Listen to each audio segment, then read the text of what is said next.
Paper 54. Problems of the Lucifer Rebellion.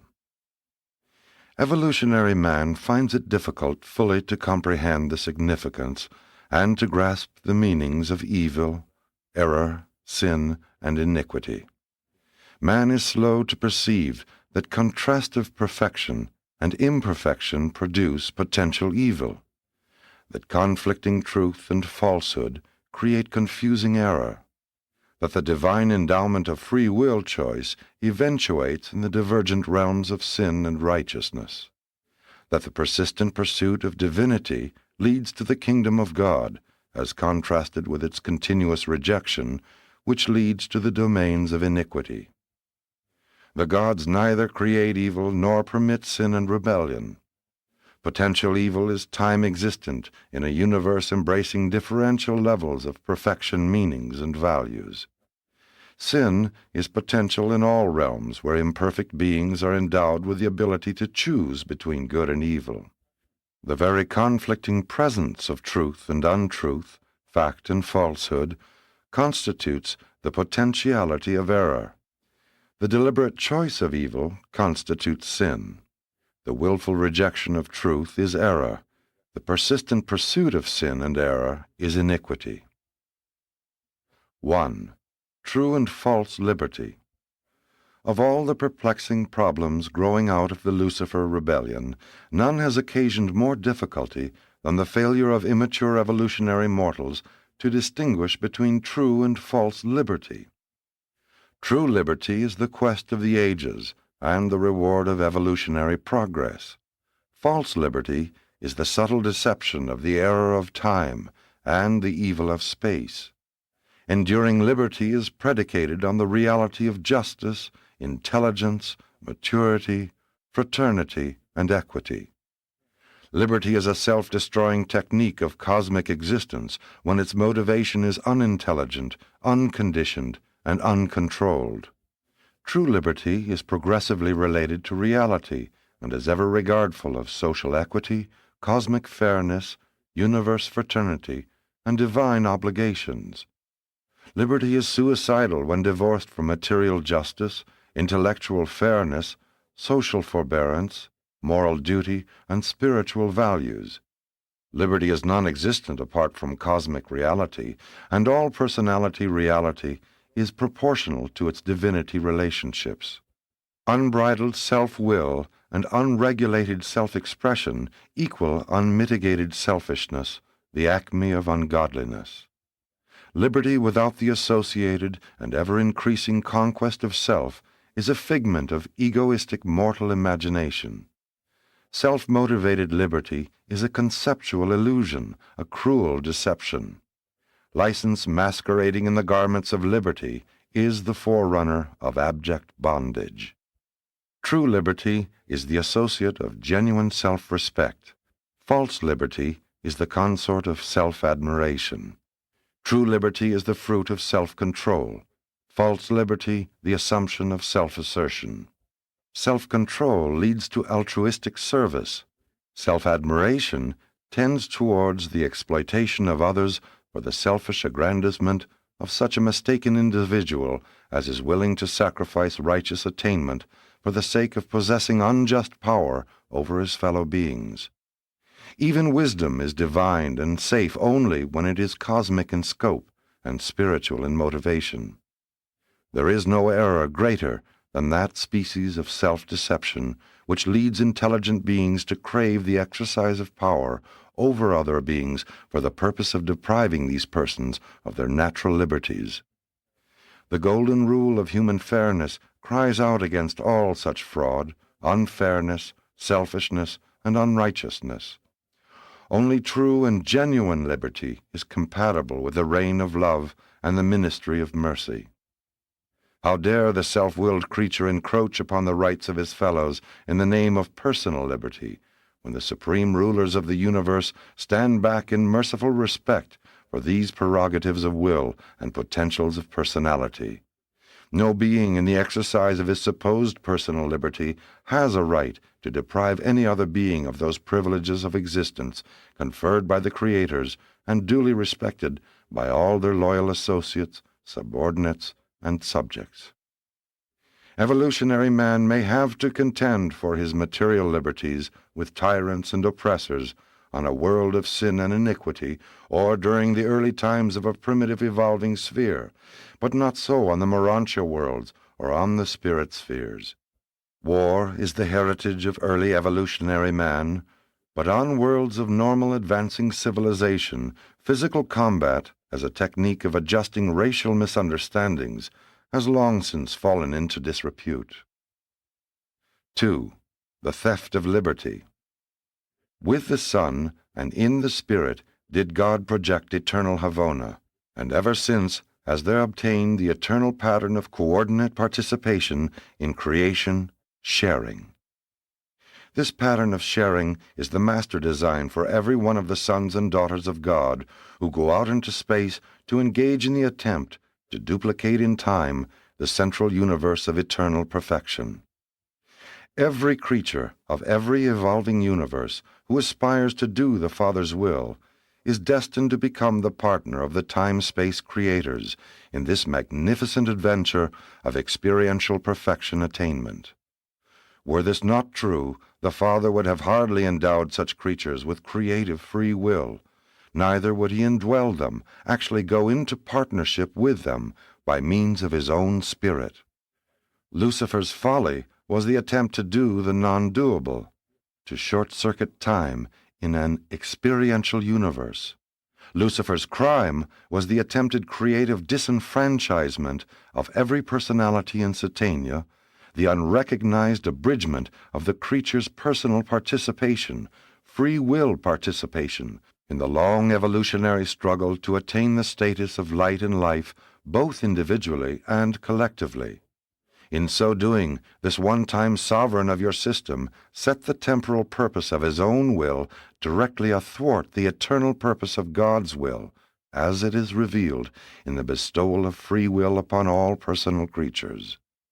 The Lucifer rebellion thus threatened the maximum possible infringement of the free will choice of the ascenders and servers of the system of Satania, a threat forevermore to deprive every one of these beings of the thrilling experience of contributing something personal and unique to the slowly erecting monument to experiential wisdom, which will sometime exist as the perfected system of Satania. Thus does the Lucifer Manifesto, masquerading in the habiliments of liberty, stand forth in the clear light of reason as a monumental threat to consummate the theft of personal liberty, and to do it on a scale that has been approached only twice in all the history of Nebadon. In short, what God had given men and angels, Lucifer would have taken away from them, that is, the divine privilege of participating in the creation of their own destinies, and of the destiny of this local system of inhabited worlds. No being in all the universe has the rightful liberty to deprive any other being of true liberty, the right to love and be loved, the privilege of worshiping God and of serving his fellows. 3. The time lag of justice. The moral-willed creatures of the evolutionary worlds are always bothered with the unthinking question as to why the all-wise creators permit evil and sin. They fail to comprehend that both are inevitable if the creature is to be truly free. The free will of evolving man or exquisite angel is not a mere philosophic concept, a symbolic ideal. Man's ability to choose good or evil is a universe reality. This liberty to choose for oneself is an endowment of the supreme rulers, and they will not permit any being or group of beings to deprive a single personality in the wide universe of this divinely bestowed liberty, not even to satisfy such misguided and ignorant beings in the enjoyment of this misnamed personal liberty. Although conscious and wholehearted identification with evil, sin, is the equivalent of non-existence, annihilation, there must always intervene between the time of such personal identification with sin and the execution of the penalty, the automatic result of such a willful embrace of evil, a period of time of sufficient length to allow for such an adjudication of such an individual's universe status as will prove entirely satisfactory to all related universe personalities, and which will be so fair and just as to win the approval of the sinner himself. But if this universe rebel against the reality of truth and goodness refuses to approve the verdict, and if the guilty one knows in his heart the justice of his condemnation, but refuses to make such confession, then must the execution of sentence be delayed in accordance with the discretion of the Ancients of Days. And the Ancients of Days refuse to annihilate any being until all moral values and all spiritual realities are extinct, both in the evildoer and in all related supporters and possible sympathizers.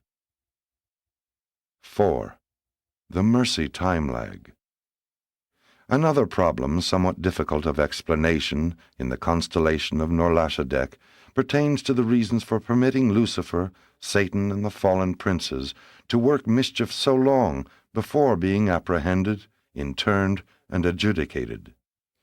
Parents, those who have borne and reared children, are better able to understand why Michael, a creator father, might be slow to condemn and destroy his own sons. Jesus' story of the prodigal son well illustrates how a loving father can long wait for the repentance of an erring child. The very fact that an evil-doing creature can actually choose to do wrong, commit sin, establishes the fact of free willness, and fully justifies any length delay in the execution of justice, provided the extended mercy might conduce to repentance and rehabilitation. Most of the liberties which Lucifer sought, he already had. Others he was to receive in the future. All these precious endowments were lost by giving way to impatience and yielding to a desire to possess what one craves now, and to possess it in defiance of all obligation to respect the rights and liberties of all other beings composing the universe of universes. Ethical obligations are innate, divine, and universal. There are many reasons known to us why the supreme rulers did not immediately destroy or intern the leaders of the Lucifer rebellion. There are no doubt still other and possibly better reasons unknown to us. The mercy features of this delay in the execution of justice were extended personally by Michael of Nebadon. Except for the affection of this Creator Father for his erring sons, the supreme justice of the super-universe would have acted. If such an episode as the Lucifer rebellion had occurred in Nebadon while Michael was incarnated on Urantia, the instigators of such evil might have been instantly and absolutely annihilated. Supreme justice can act instantly when not restrained by divine mercy. But the ministry of mercy to the children of time and space always provides for this time lag, this saving interval between seed time and harvest. If the seed sowing is good, this interval provides for the testing and upbuilding of character. If the seed sowing is evil, this merciful delay provides time for repentance and rectification. This time delay in the adjudication and execution of evildoers is inherent in the mercy ministry of the 7 super-universes. This restraint of justice by mercy proves that God is love, and that such a God of love dominates the universes and in mercy controls the fate and judgment of all his creatures. The mercy delays of time are by the mandate of the free will of the creators. There is good to be derived in the universe from this technique of patience in dealing with sinful rebels. While it is all too true that good cannot come of evil, to the one who contemplates and performs evil, it is equally true that all things, including evil, potential, and manifest, work together for good to all beings who know God, love to do His will, and are ascending paradise-ward according to His eternal plan and divine purpose. But these mercy delays are not interminable. Notwithstanding the long delay, as time is reckoned on Urantia, in adjudicating the Lucifer rebellion, we may record that, during the time of effecting this revelation, the first hearing in the pending case of Gabriel versus Lucifer was held on Uversa, and soon thereafter there issued the mandate of the Ancients of Days, directing that Satan be henceforth confined to the prison world with Lucifer. This ends the ability of Satan to pay further visits to any of the fallen worlds of Satania. Justice in a mercy-dominated universe may be slow, but it is certain. 5. The wisdom of delay. Of the many reasons known to me as to why Lucifer and his confederates were not sooner interned or adjudicated, I am permitted to recite the following. 1. Mercy requires that every wrongdoer have sufficient time in which to formulate a deliberate and fully chosen attitude regarding his evil thoughts and sinful acts. 2. Supreme justice is dominated by a Father's love. Therefore will justice never destroy that which mercy can save. Time to accept salvation is vouchsafed every evildoer. 3. No affectionate father is ever precipitate in visiting punishment upon an erring member of his family. Patience cannot function independently of time. 4. While wrongdoing is always deleterious to a family, wisdom and love admonish the upright children to bear with an erring brother during the time granted by the affectionate father, in which the sinner may see the error of his way and embrace salvation. 5. Regardless of Michael's attitude toward Lucifer, notwithstanding his being Lucifer's creator-father, it was not in the province of the creator-son to exercise summary jurisdiction over the apostate system's sovereign, because he had not then completed his bestowal career, thereby attaining unqualified sovereignty of Nebadon. 6. The ancients of days could have immediately annihilated these rebels, but they seldom execute wrongdoers without a full hearing. In this instance, they refuse to overrule the Michael decisions. 7. It is evident that Emmanuel counseled Michael to remain aloof from the rebels and allow rebellion to pursue a natural course of self-obliteration. And the wisdom of the union of days is the time reflection of the united wisdom of the Paradise Trinity. 8. The faithful of days Anidentia advised the Constellation Fathers to allow the rebels free course to the end that all sympathy for these evildoers should be the sooner uprooted in the hearts of every present and future citizen of Norlashadek, every mortal, Urantia, or spirit creature. 9. On Jerusalem, the personal representative of the Supreme Executive of Urantia counseled Gabriel to foster full opportunity for every living creature, to mature a deliberate choice in those matters involved in the Lucifer Declaration of Liberty. The issues of rebellion having been raised, the Paradise Emergency Advisor of Gabriel portrayed that if such full and free opportunity were not given all Norlashadek creatures, then would the Paradise quarantine against all such possible half-hearted or doubt-stricken creatures be extended in self-protection against the entire constellation. To keep open the Paradise doors of ascension to the beings of Norlashadek, it was necessary to provide for the full development of rebellion and to ensure the complete determination of attitude on the part of all beings in any way concerned therewith. 10. The Divine Minister of Salvington issued, as her third independent proclamation, a mandate directing that nothing be done to half-cure, cowardly suppress, or otherwise hide the hideous visage of rebels and rebellion. The angelic hosts were directed to work for full disclosure and unlimited opportunity for sin expression as the quickest technique of achieving the perfect and final cure of the plague of evil and sin. 11. An emergency council of ex-mortals consisting of mighty messengers, glorified mortals who had had personal experience with like situations together with their colleagues, was organized on Jerusalem. They advised Gabriel that at least 3 times the number of beings would be led astray if arbitrary or summary methods of suppression were attempted.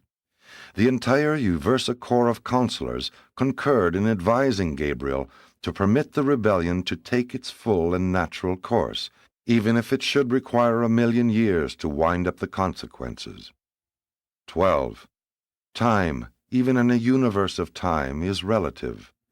If a Urantia mortal of average length of life should commit a crime which precipitated worldwide pandemonium, and if he were apprehended, tried, and executed within 2 or 3 days of the commission of the crime, would it seem a long time to you? And yet that would be nearer a comparison with the length of Lucifer's life, even if his adjudication, now begun, should not be completed for 100,000 Urantia years. The relative lapse of time from the viewpoint of Uversa, where the litigation is pending, could be indicated by saying that the crime of Lucifer was being brought to trial within 2.5 seconds of its commission. From the Paradise viewpoint, the adjudication is simultaneous with the enactment. There are an equal number of reasons for not arbitrarily stopping the Lucifer rebellion, which would be partially comprehensible to you, but which I am not permitted to narrate. I may inform you that on Uversa we teach 48 reasons for permitting evil to run the full course of its own moral bankruptcy and spiritual extinction. I doubt not that there are just as many additional reasons not known to me. 6. The triumph of love. Whatever the difficulties evolutionary mortals may encounter in their efforts to understand the Lucifer rebellion, it should be clear to all reflective thinkers that the technique of dealing with the rebels is a vindication of divine love. The loving mercy extended to the rebels does seem to have involved many innocent beings in trials and tribulations, but all these distraught personalities may securely depend upon the all-wise judges to adjudicate their destinies in mercy as well as justice.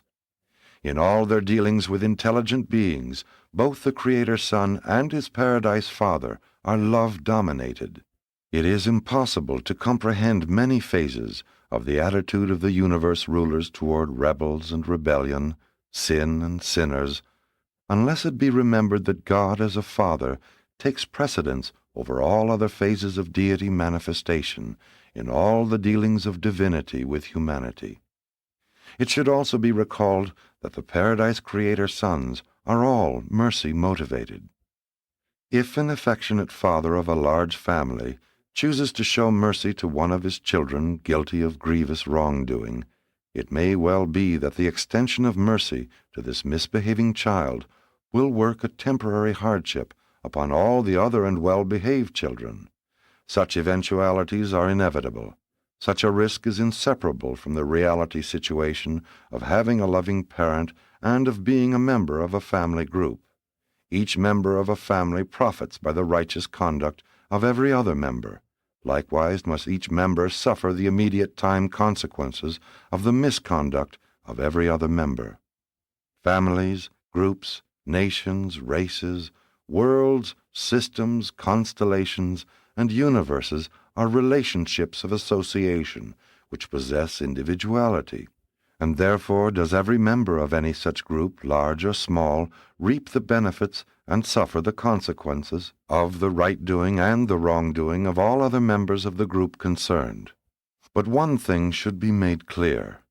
If you are made to suffer the evil consequences of the sin of some member of your family, some fellow citizen or fellow mortal, even rebellion in the system or elsewhere, no matter what you may have to endure because of the wrongdoing of your associates, fellows, or superiors, you may rest secure in the eternal assurance that such tribulations are transient afflictions. None of these fraternal consequences of misbehavior in the group can ever jeopardize your eternal prospects, or in the least degree deprive you of your divine right of paradise ascension and God attainment. And there is compensation for these trials, delays, and disappointments which invariably accompany the sin of rebellion. Of the many valuable repercussions of the Lucifer rebellion which might be named, I will only call attention to the enhanced careers of those mortal ascenders, the Jerusalem citizens, who, by withstanding the sophistries of sin, placed themselves in line for becoming future mighty messengers, fellows of my own order. Every being who stood the test of that evil episode thereby immediately advanced his administrative status and enhanced his spiritual worth. At first the Lucifer upheaval appeared to be an unmitigated calamity to the system and to the universe. Gradually benefits began to accrue. With the passing of 25,000 years of system time, 20,000 years of Urantia time, the Melchizedeks began to teach that the good resulting from Lucifer's folly had come to equal the evil incurred. The sum of evil had by that time become almost stationary, continuing to increase only on certain isolated worlds, while the beneficial repercussions continued to multiply and extend out through the universe and superuniverse, even to Havona. The Melchizedeks now teach that the good resulting from the Satania rebellion is more than 1,000 times the sum of all the evil. But such an extraordinary and beneficent harvest of wrongdoing could only be brought about by the wise, divine, and merciful attitude of all of Lucifer's superiors, extending from the constellation fathers on Urantia to the universal Father on Paradise. The passing of time has enhanced the consequential good to be derived from the Lucifer folly, and since the evil to be penalized was quite fully developed within a comparatively short time, it is apparent that the all-wise and far-seeing universe rulers would be certain to extend the time in which to reap increasingly beneficial results. Regardless of the many additional reasons for delaying the apprehension and adjudication of the Satania rebels, this one gain would have been enough to explain why these sinners were not sooner interned, and why they have not been adjudicated and destroyed. Short-sighted and time-bound mortal minds should be slow to criticize the time delays of the far-seeing and all-wise administrators of universe affairs. One error of human thinking respecting these problems consists in the idea that all evolutionary mortals on an evolving planet would choose to enter upon the paradise career if sin had not cursed their world. The ability to decline survival does not date from the times of the Lucifer rebellion. Mortal man has always possessed the endowment of free will choice regarding the paradise career. As you ascend in the survival experience, you will broaden your universe concepts and extend your horizon of meanings and values, and thus will you be able the better to understand why such beings as Lucifer and Satan are permitted to continue in rebellion. You will also better comprehend how ultimate, if not immediate, good can be derived from time-limited evil. After you attain paradise, you will really be enlightened and comforted when you listen to the superaphic philosophers discuss and explain these profound problems of universe adjustment. But even then, I doubt that you will be fully satisfied in your own minds. At least I was not, even when I had thus attained the acme of universe philosophy. I did not achieve a full comprehension of these complexities until after I had been assigned to administrative duties in the superuniverse, where, by actual experience, I have acquired conceptual capacity adequate for the comprehension of such many-sided problems in cosmic equity and spiritual philosophy. As you ascend paradise-ward, you will increasingly learn that many problematic features of universe administration can only be comprehended subsequent to the acquirement of increased experiential capacity and to the achievement of enhanced spiritual insight. Cosmic wisdom is essential to the understanding of cosmic situations. Presented by a mighty messenger of experiential survival in the first system rebellion in the universes of time, now attached to the super-universe government of Orvanton, and acting in this matter by request of Gabriel of Salvington. Paper 55, The Spheres of Light and Life. The age of light and life is the final evolutionary attainment of a world of time and space. From the early times of primitive man, such an inhabited world has passed through the successive planetary ages, the pre- and the post-planetary prince ages, the post-Adamic age, the post-magisterial sun age, and the post-bestowal sun age. And then is such a world made ready for the culminating evolutionary attainment, the settled status of light and life, by the ministry of the successive planetary missions of the Trinity Teacher Sons, with their ever-advancing revelations of divine truth and cosmic wisdom. In these endeavors, the teacher sons enjoy the assistance of the brilliant evening stars always, and the Melchizedeks sometimes, in establishing the final planetary age. This era of light and life, inaugurated by the teacher sons at the conclusion of their final planetary mission, continues indefinitely on the inhabited worlds. Each advancing stage of settled status may be segregated by the judicial actions of the magisterial sons into a succession of dispensations, but all such judicial actions are purely technical, in no way modifying the course of planetary events. Only those planets which attain existence in the main circuits of the superuniverse are assured of continuous survival, but as far as we know, these worlds settled in light and life are destined to go on throughout the eternal ages of all future time. There are 7 stages in the unfoldment of the era of light and life on an evolutionary world, and in this connection it should be noted that the worlds of the spirit-fused mortals evolve along lines identical with those of the adjuster fusion series. These 7 stages of light and life are: 1.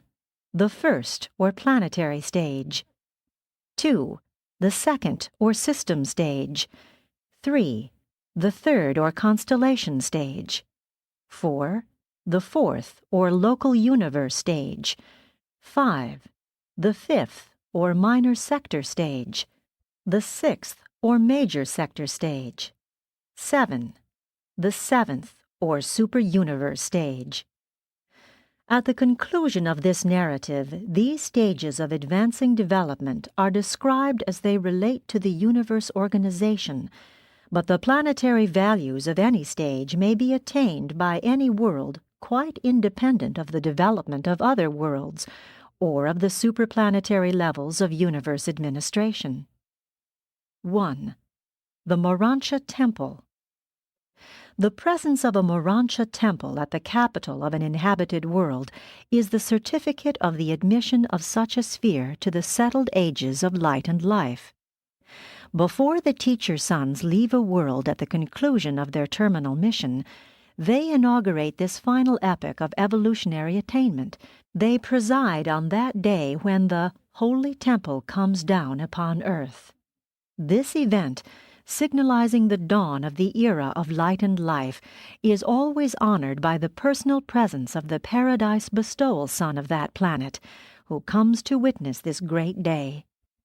There in this temple of unparalleled beauty, this Bestowal Son of Paradise proclaims the long-time planetary prince as the new planetary sovereign, and invests such a faithful Lenanandek son with new powers and extended authority over planetary affairs.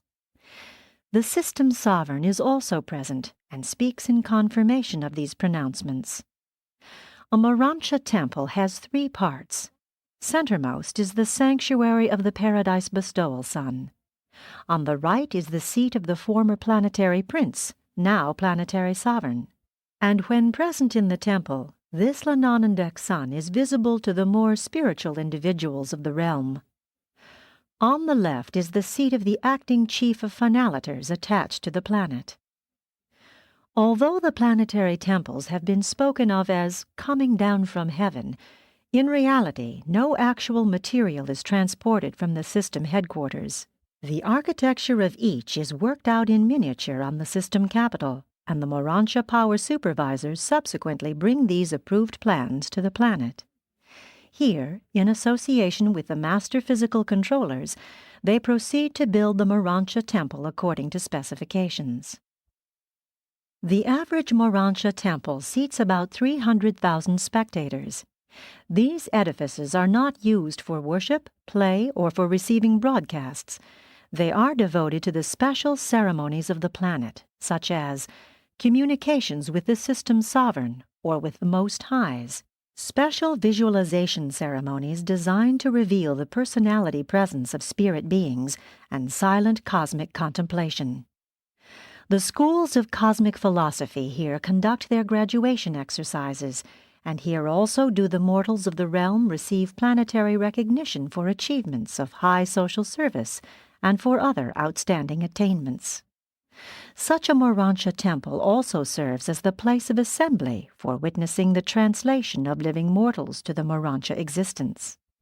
It is because the translation temple is composed of Urantia material that it is not destroyed by the blazing glory of the consuming fire, which so completely obliterates the physical bodies of those mortals who therein experience final fusion with their divine adjusters. On a large world, these departure flares are almost continuous, and as the number of translations increases, subsidiary Urantia life shrines are provided in different areas of the planet. Not long since, I sojourned on a world in the far north whereon 25 Urantia shrines were functioning. On pre-settled worlds, planets without Urantia temples, these fusion flashes many times occur in the planetary atmosphere, where the material body of a translation candidate is elevated by the midway creatures and the physical controllers. 2. Death and translation. Natural physical death is not a mortal inevitability. The majority of advanced evolutionary beings, citizens on worlds existing in the final era of light and life, do not die. They are translated directly from the life in the flesh to the Urantia existence. This experience of translation from the material life to the Urantia state, fusion of the immortal soul with the indwelling adjuster, increases in frequency commensurate with the evolutionary progress of the planet. At first, only a few mortals in each age attain translation levels of spiritual progress, but with the onset of the successive ages of the teacher sons, more and more adjuster fusions occur before the termination of the lengthening lives of these progressing mortals, and by the time of the terminal mission of the teacher sons, approximately 1/4 of these superb mortals are exempt from natural death.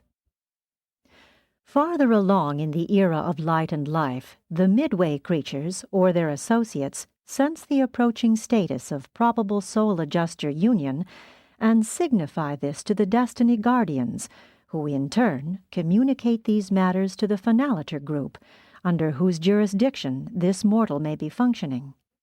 Then there is issued the summons of the planetary sovereign for such a mortal to resign all planetary duties, bid farewell to the world of his origin, and repair to the inner temple of the planetary sovereign, there to await Urantia transit, the translation flash, from the material domain of evolution to the Urantia level of pre-spirit progression. When the family, friends, and working group of such a fusion candidate have foregathered in the Urantia temple, they are distributed around the central stage whereon the fusion candidates are resting, meantime freely conversing with their assembled friends. A circle of intervening celestial personalities is arranged to protect the material mortals from the action of the energies manifest at the instant of the life flash, which delivers the ascension candidate from the bonds of material flesh, thereby doing for such an evolutionary mortal everything that natural death does for those who are thereby delivered from the flesh. Many fusion candidates may be assembled in the spacious temple at the same time. And what a beautiful occasion when mortals thus foregather to witness the ascension of their loved ones in spiritual flames. And what a contrast to those earlier ages when mortals must commit their dead to the embrace of the terrestrial elements. The scenes of weeping and wailing characteristic of earlier epochs of human evolution are now replaced by ecstatic joy and the sublimest enthusiasm as these God-knowing mortals bid their loved ones a transient farewell as they are removed from their material associations by the spiritual fires of consuming grandeur and ascending glory.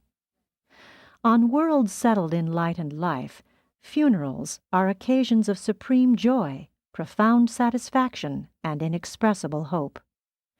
The souls of these progressing mortals are increasingly filled with faith, hope, and assurance. The spirit permeating those gathered around the translation shrine resembles that of the joyful friends and relatives who might assemble at a graduating exercise for one of their group, or who might come together to witness the conferring of some great honor upon one of their number.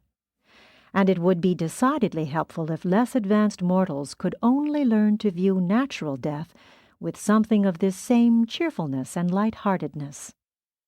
Mortal observers can see nothing of their translated associates subsequent to the fusion flash. Such translated souls proceed by adjuster transit direct to the resurrection hall of the appropriate Urantia training world. These transactions concerned with the translation of living human beings to the Urantia world are supervised by an archangel who was assigned to such a world on the day when it was first settled in light and life. By the time a world attains the fourth stage of light and life, more than half the mortals leave the planet by translation from among the living. Such diminishment of death continues on, but I know of no system whose inhabited worlds, even though long settled in life, are entirely free from natural death as the technique of escape from the bonds of flesh. And until such a high state of planetary evolution is uniformly attained, the Urantia training worlds of the local universe must continue in service as educational and cultural spheres for the evolving Urantia progressors. The elimination of death is theoretically possible, but it has not yet occurred according to my observation. Perhaps such a status may be attained during the faraway stretches of the succeeding epochs of the seventh stage of settled planetary life. The translated souls of the flowering ages of the settled spheres do not pass through the mansion worlds, neither do they sojourn as students on the Urantia worlds of the system or constellation. They do not pass through any of the earlier phases of Urantia life. They are the only ascending mortals who so nearly escape the Urantia transition from material existence to semi-spirit status. The initial experience of such sun-seized mortals in the ascension career is in the services of the progression worlds of the universe headquarters. And from these study worlds of Salvington they go back as teachers to the very worlds they passed by, subsequently going on inward to paradise by the established route of mortal ascension. Could you but visit a planet in an advanced stage of development, you would quickly grasp the reasons for providing for the differential reception of ascending mortals on the mansion and higher Urantia worlds. You would readily understand that beings passing on from such highly evolved spheres are prepared to resume their paradise ascent far in advance of the average mortal arriving from a disordered and backward world like Urantia. No matter from what level of planetary attainment human beings may ascend to the Urantia worlds, the seven mansion spheres afford them ample opportunity to gain an experience as teacher-students, all of everything which they failed to pass through because of the advanced status of their native planets. The universe is unfailing in the application of these equalizing techniques, designed to ensure that no ascender shall be deprived of aught which is essential to his ascension experience. 3. The Golden Ages. During this age of light and life, the world increasingly prospers under the fatherly rule of the planetary sovereign. By this time, the worlds are progressing under the momentum of one language, one religion, and, on normal spheres, one race. But this age is not perfect. These worlds still have well-appointed hospitals, homes for the care of the sick. There still remain the problems of caring for accidental injuries and the inescapable infirmities attendant upon the decrepitude of old age and the disorders of senility.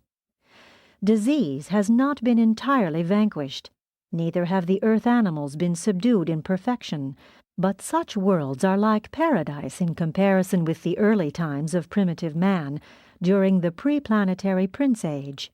You would instinctively describe such a realm, could you be suddenly transported to a planet in this stage of development, as heaven on earth. Human government in the conduct of material affairs continues to function throughout this age of relative progress and perfection. The public activities of a world in the first stage of light and life which I recently visited were financed by the tithing technique. Every adult worker, and all able-bodied citizens worked at something, paid 10% of his income or increase to the public treasury, and it was dispersed as follows. 1. 3% was expended in the promotion of truth, science, education, and philosophy. 2. 3% was devoted to beauty, play, social leisure, and art. 3. 3% was dedicated to goodness, social service, altruism, and religion. 4. 1% was assigned to the insurance reserves against the risk of incapacity for labor resultant from accident, disease, old age, or unpreventable disasters. The natural resources of this planet were administered as social possessions, community property. On this world, the highest honor conferred upon a citizen was the Order of Supreme Service, being the only degree of recognition ever to be granted in the Urantia temple.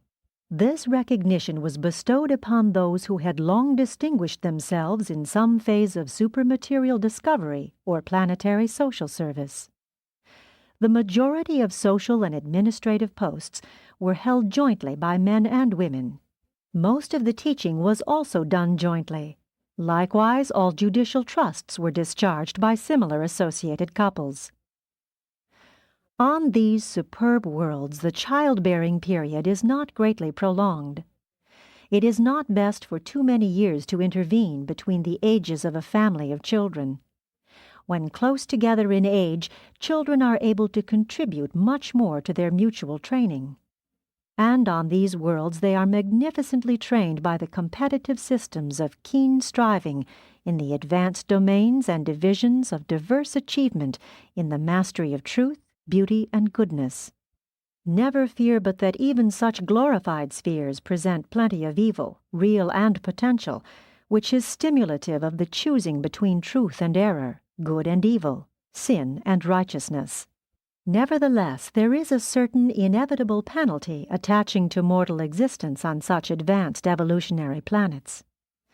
When a settled world progresses beyond the third stage of light and life, all ascenders are destined, before attaining the minor sector, to receive some sort of transient assignment on a planet passing through the earlier stages of evolution. Each of these successive ages represents advancing achievements in all phases of planetary attainment. In the initial age of light, the revelation of truth was enlarged to embrace the workings of the universe of universes, while the deity study of the second age is the attempt to master the protean concept of the nature, mission, ministry, associations, origin, and destiny of the Creator Sons, the first level of God the Sevenfold. A planet the size of Urantia, when fairly well settled, would have about 100 sub-administrative centers. These subordinate centers would be presided over by one of the following groups of qualified administrators. 1. Young material sons and daughters brought from the system headquarters to act as assistants to the ruling Adam and Eve. 2.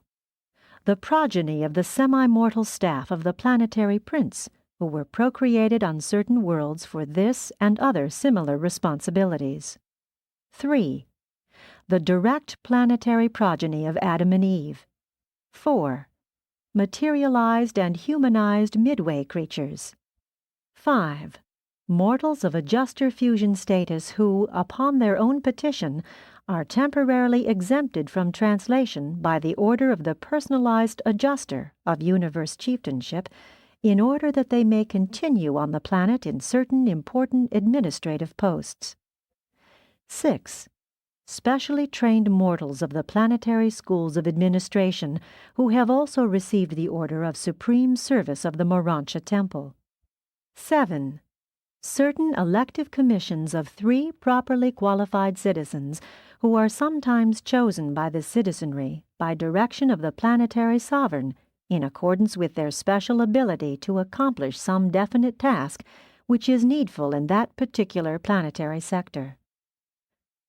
The great handicap confronting Urantia in the matter of attaining the high planetary destiny of light and life is embraced in the problems of disease, degeneracy, war, multicolored races, and multilingualism. No evolutionary world can hope to progress beyond the first stage of settledness in light until it has achieved one language, one religion, and one philosophy. Being of one race greatly facilitates such achievement, but the many peoples of Urantia do not preclude the attainment of higher stages. 4. Administrative readjustments. In the successive stages of settled existence, the inhabited worlds make marvelous progress under the wise and sympathetic administration of the volunteer corps of the finality, ascenders of paradise attainment who have come back to minister to their brethren in the flesh. These finalators are active in cooperation with the Trinity teacher sons, but they do not begin their real participation in world affairs until the Urantia temple appears on earth. Upon the formal inauguration of the planetary ministry of the corps of the finality, the majority of the celestial hosts withdraw. But the seraphic guardians of destiny continue their personal ministry to the progressing mortals in light. Indeed, such angels come in ever-increasing numbers throughout the settled ages, since larger and larger groups of human beings reach the third cosmic circle of coordinate mortal attainment during the planetary lifespan. This is merely the first of the successive administrative adjustments which attend the unfolding of the successive ages of increasingly brilliant attainment on the inhabited worlds as they pass from the first to the seventh stage of settled existence. 1. The first stage of light and life. A world in this initial settled stage is being administered by 3 rulers. A. The planetary sovereign, presently to be advised by a counseling Trinity teacher son, in all probability the chief of the terminal corps of such sons to function on the planet. B. The chief of the planetary corps of finalators. C. Adam and Eve, who function jointly as the unifiers of the dual leadership of the Prince Sovereign and the chief of finalators. Acting as interpreters for the seraphic guardians and the finalators are the exalted and liberated midway creatures. One of the last acts of the Trinity teacher sons on their terminal mission is to liberate the midwayers of the realm and to promote or restore them to advanced planetary status, assigning them to responsible places in the new administration of the settled sphere. Such changes have already been made in the range of human vision as enable mortals to recognize these heretofore invisible cousins of the early Adamic regime. This is made possible by the final discoveries of physical science in liaison with the enlarged planetary functions of the master physical controllers. The system sovereign has authority to release midway creatures any time after the first settled stage, so that they may humanize in the Urantia by the aid of the life carriers and the physical controllers and, after receiving thought adjusters, start out on their paradise ascension. In the third and subsequent stages, some of the midwayers are still functioning, chiefly as contact personalities for the finalators, but as each stage of light and life is entered, new orders of liaison ministers largely replace the midwayers. Very few of them ever remain beyond the 4th stage of light. The 7th stage will witness the coming of the first Absonite ministers from paradise to serve in the places of certain universe creatures. 2. The 2nd stage of light and life. This epoch is signalized on the worlds by the arrival of a life carrier who becomes the volunteer advisor of the planetary rulers regarding the further efforts to purify and stabilize the mortal race. Thus do the life carriers actively participate in the further evolution of the human race, physically, socially, and economically. And then they extend their supervision to the further purification of the mortal stock by the drastic elimination of the retarded and persisting remnants of inferior potential of an intellectual, philosophic, cosmic, and spiritual nature. Those who design and plant life on an inhabited world are fully competent to advise the material sons and daughters, who have full and unquestioned authority to purge the evolving race of all detrimental influences. From the 2nd stage on throughout the career of a settled planet, The teacher sons serve as counselors to the finalators.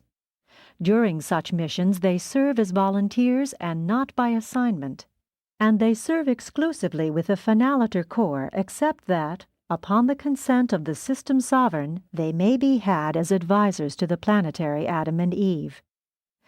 3. The third stage of light and life. During this epoch, the inhabited worlds arrive at a new appreciation of the Ancients of Days. The second phase of God the Sevenfold and the representatives of these super-universe rulers enter into new relationships with the planetary administration. In each succeeding age of settled existence, the finalators function in ever-increasing capacities. There exists a close working connection between the finalators, the evening stars, the super-angels, and the Trinity teacher sons. During this or the following age, a teacher son, assisted by the ministering spirit quartet, becomes attached to the elective mortal chief executive, who now becomes associated with the planetary sovereign as joint administrator of world affairs.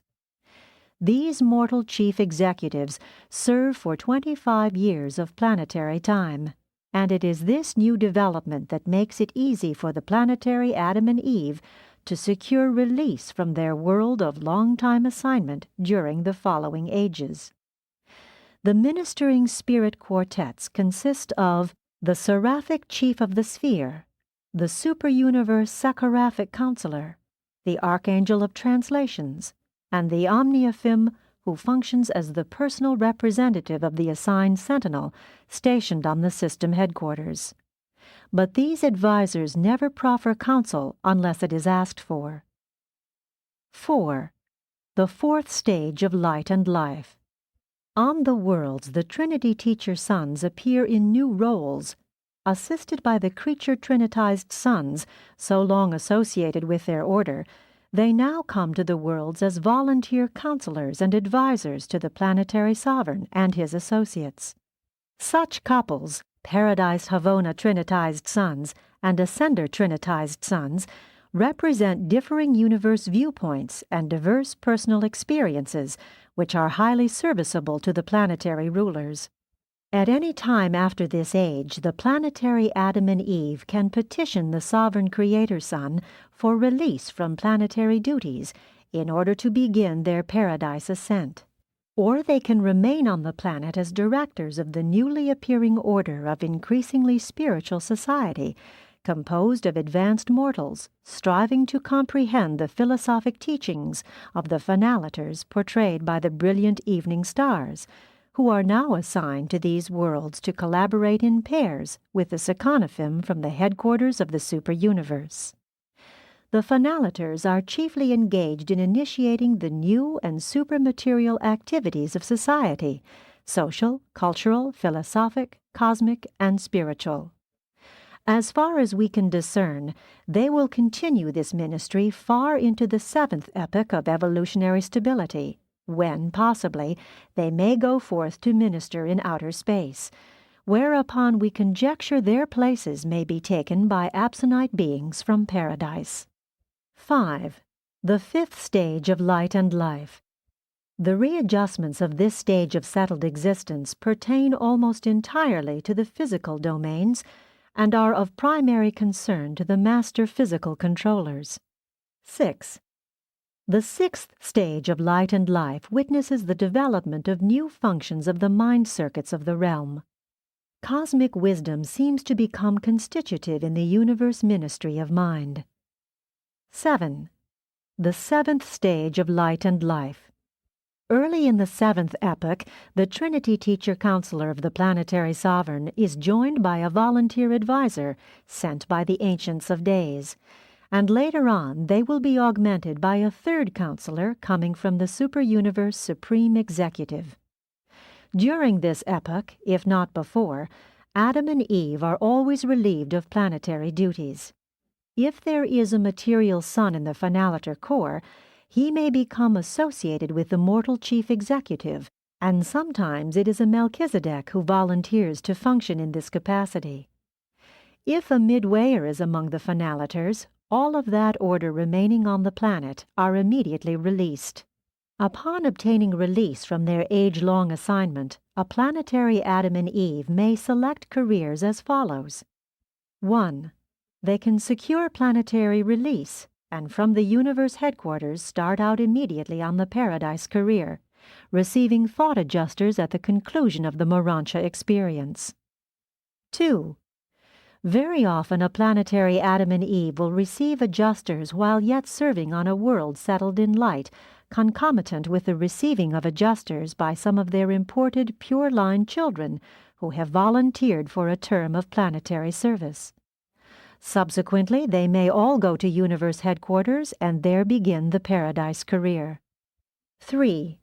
A planetary Adam and Eve may elect, as do material sons and daughters from the system capital, to go direct to the Midsonite world for a brief sojourn, there to receive their adjusters. 4.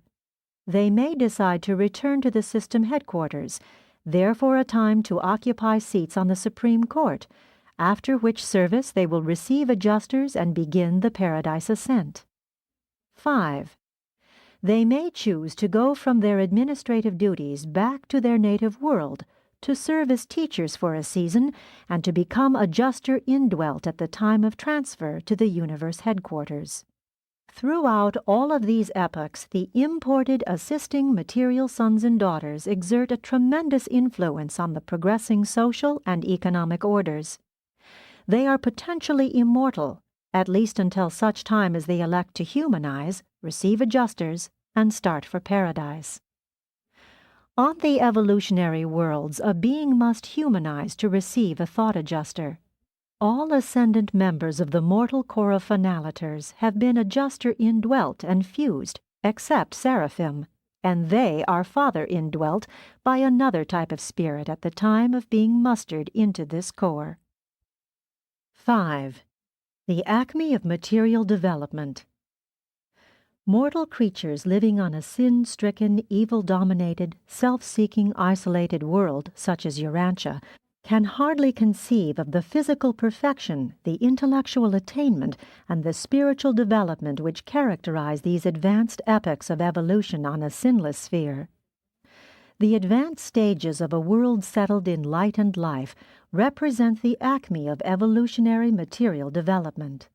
On these cultured worlds, gone are the idleness and friction of the earlier primitive ages.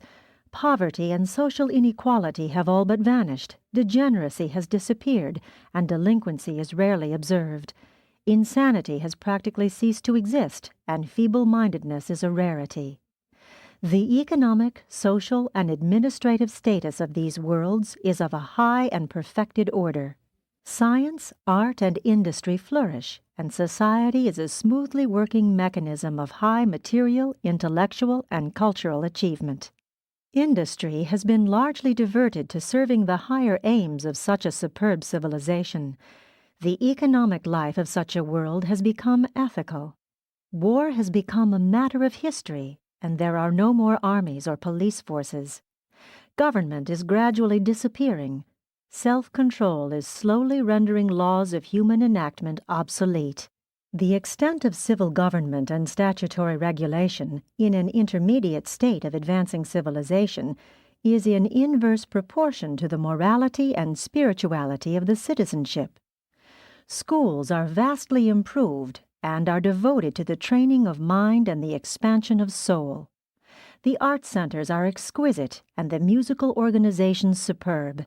The temples of worship with their associated schools of philosophy and experiential religion are creations of beauty and grandeur. The open-air arenas of worship assembly are equally sublime in the simplicity of their artistic appointment. The provisions for competitive play, humor, and other phases of personal and group achievements are ample and appropriate. A special feature of the competitive activities on such a highly cultured world concerns the efforts of individuals and groups to excel in the sciences and philosophies of cosmology. Literature and oratory flourish, and language is so improved as to be symbolic of concepts as well as to be expressive of ideas. Life is refreshingly simple. man has at last coordinated a high state of mechanical development with an inspiring intellectual attainment and has overshadowed both with an exquisite spiritual achievement. The pursuit of happiness is an experience of joy and satisfaction. 6. The individual mortal. As worlds advance in the settled status of light and life, society becomes increasingly peaceful. The individual, while no less independent and devoted to his family, has become more altruistic and fraternal. On Urantia, and as you are, you can have little appreciation of the advanced status and progressive nature of the enlightened races of these perfected worlds. These people are the flowering of the evolutionary races. But such beings are still mortal. They continue to breathe, eat, sleep, and drink. This great evolution is not heaven, but it is a sublime foreshadowing of the divine worlds of the paradise ascent. On a normal world, the biologic fitness of the mortal race was long since brought up to a high level during the post-Adamic epochs, and now, from age to age throughout the settled eras, the physical evolution of man continues. Both vision and hearing are extended. By now, the population has become stationary in numbers. Reproduction is regulated in accordance with planetary requirements and innate hereditary endowments.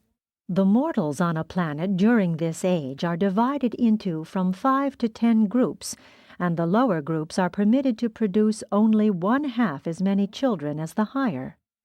The continued improvement of such a magnificent race throughout the era of light and life is largely a matter of the selective reproduction of those racial strains which exhibit superior qualities of a social, philosophic, cosmic, and spiritual nature.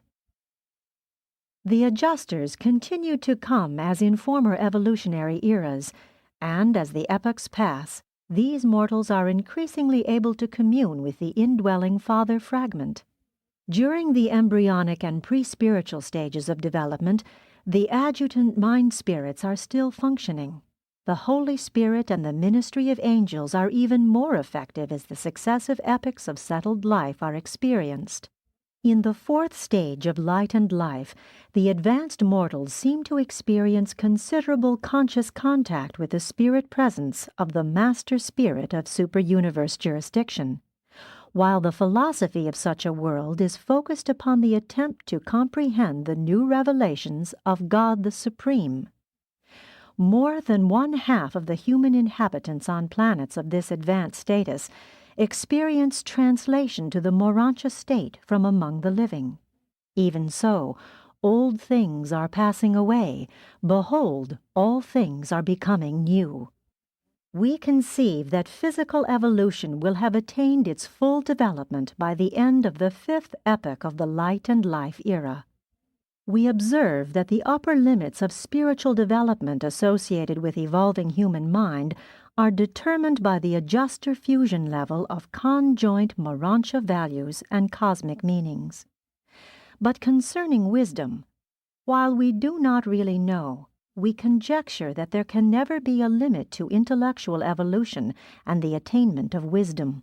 On a 7th stage world, wisdom can exhaust the material potentials, enter upon mota insight, and eventually even taste of absonite grandeur. We observe that on these highly evolved and long 7th stage worlds, human beings fully learn the local universe language before they are translated. And I have visited a few very old planets where abundanters were teaching the older mortals the tongue of the super-universe. And on these worlds I have observed the technique whereby the absonite personalities reveal the presence of the finaliters in the Urantia temple. This is the story of the magnificent goal of mortal striving on the evolutionary worlds, and it all takes place even before human beings enter upon their Urantia careers. All of this splendid development is attainable by material mortals on the inhabited worlds, the very first stage of that endless and incomprehensible career of paradise ascension and divinity attainment. But can you possibly imagine what sort of evolutionary mortals are now coming up from worlds long existing in the seventh epoch of settled light and life? It is such as these who go on to the Urantia worlds of the local universe capital to begin their ascension careers. If the mortals of distraught Urantia could only view one of these more advanced worlds long settled in light and life, they would never more question the wisdom of the evolutionary scheme of creation. Were there no future of eternal creature progression, still the superb evolutionary attainments of the mortal races on such settled worlds of perfected achievement would amply justify man's creation on the worlds of time and space. We often ponder, if the grand universe should be settled in light and life, would the ascending exquisite mortals still be destined to the core of the finality? But we do not know. 7. The first or planetary stage. This epoch extends from the appearance of the Urantia temple at the new planetary headquarters to the time of the settling of the entire system in light and life. This age is inaugurated by the Trinity teacher sons at the close of their successive world missions, when the planetary prince is elevated to the status of planetary sovereign by the mandate and personal presence of the paradise bestowal son of that sphere. Concomitant therewith, the finaliters inaugurate their active participation in planetary affairs. To outward and visible appearances, the actual rulers or directors of such a world settled in light and life are the material son and daughter, the planetary Adam and Eve. The finaliters are invisible, as also is the Prince Sovereign, except when in the Urantia temple. The actual and literal heads of the planetary regime are therefore the material son and daughter. It is the knowledge of these arrangements that has given prestige to the idea of kings and queens throughout the universe realms. And kings and queens are a great success under these ideal circumstances, when a world can command such high personalities to act in behalf of still higher but invisible rulers. When such an era is attained on your world, no doubt Macaventa Melchizedek, now the vicegerent planetary prince of Urantia, will occupy the seat of the planetary sovereign, and it has long been conjectured on Jerusalem that he will be accompanied by a son and daughter of the Urantia Adam and Eve, who are now held on Edentia as wards of the Most Highs of Norlashadek. These children of Adam might so serve on Urantia in association with the Melchizedek sovereign, since they were deprived of procreative powers almost 37,000 years ago, at the time they gave up their material bodies on Urantia in preparation for transit to Edentia. This settled age continues on and on until every inhabited planet in the system attains the era of stabilization, and then, when the youngest world, the last to achieve light and life, has experienced such settledness for 1 millennium of system time, the entire system enters the stabilized status, and the individual worlds are ushered into the system epoch of the era of light and life. 8. The second or system stage. When an entire system becomes settled in life, a new order of government is inaugurated. The planetary sovereigns become members of the system conclave, and this new administrative body, subject to the veto of the constellation fathers, is supreme in authority. Such a system of inhabited worlds becomes virtually self-governing. The system legislative assembly is constituted on the headquarters world, and each planet sends its 10 representatives thereto. Courts are now established on the system capitals, and only appeals are taken to the universe headquarters. With the settling of the system, the assigned sentinel, representative of the super-universe supreme executive, becomes the volunteer advisor to the system's Supreme Court and actual presiding officer of the new legislative assembly. After the settling of an entire system in light and life, the system's sovereigns will no more come and go. Such a sovereign remains perpetually at the head of his system. the assistant sovereigns continue to change as in former ages. During this epoch of stabilization, for the first time, Midsoniters come from the universe headquarters worlds of their sojourn to act as counselors to the legislative assemblies and advisors to the adjudicational tribunals. These Midsoniters also carry on certain efforts to inculcate new mota meanings of supreme value into the teaching enterprises which they sponsor jointly with the Finaliters. What the material sons did for the mortal races biologically, the Midsonite creatures now do for these unified and glorified humans in the ever-advancing realms of philosophy and spiritualized thinking. On the inhabited worlds, the teacher sons become voluntary collaborators with the Finaliters, and these same teacher sons also accompany the Finaliters to the mansion worlds, when those spheres are no longer to be utilized as differential receiving worlds after an entire system is settled in light and life. At least this is true by the time the entire constellation has thus evolved. But there are no groups that far advanced in Nebadon. We are not permitted to reveal the nature of the work of the Finaliters who will supervise such rededicated mansion worlds. You have, however, been informed that there are throughout the universes various types of intelligent creatures who have not been portrayed in these narratives. And now, as the systems one by one become settled in light by virtue of the progress of their component worlds, the time comes when the last system in a given constellation attains stabilization, and the universe administrators, the Master Sun, the Union of Days, and the Bright and Morning Star, arrive on the capital of the constellation to proclaim the Most Highs the unqualified rulers of the newly perfected family of 100 settled systems of inhabited worlds. 9. The third, or constellation stage. The unification of a whole constellation of settled systems is attended by new distributions of executive authority and additional readjustments of universe administration. This epoch witnesses advanced attainment on every inhabited world, but is particularly characterized by readjustments on the constellation headquarters, with marked modification of relationships with both the system supervision and the local universe government. During this age, many constellation and universe activities are transferred to the system capitals, and the representatives of the superuniverse assume new and more intimate relations with the planetary, system, and universe rulers. Concomitant with these new associations, certain superuniverse administrators establish themselves on the constellation capitals as volunteer advisors to the Most High Fathers.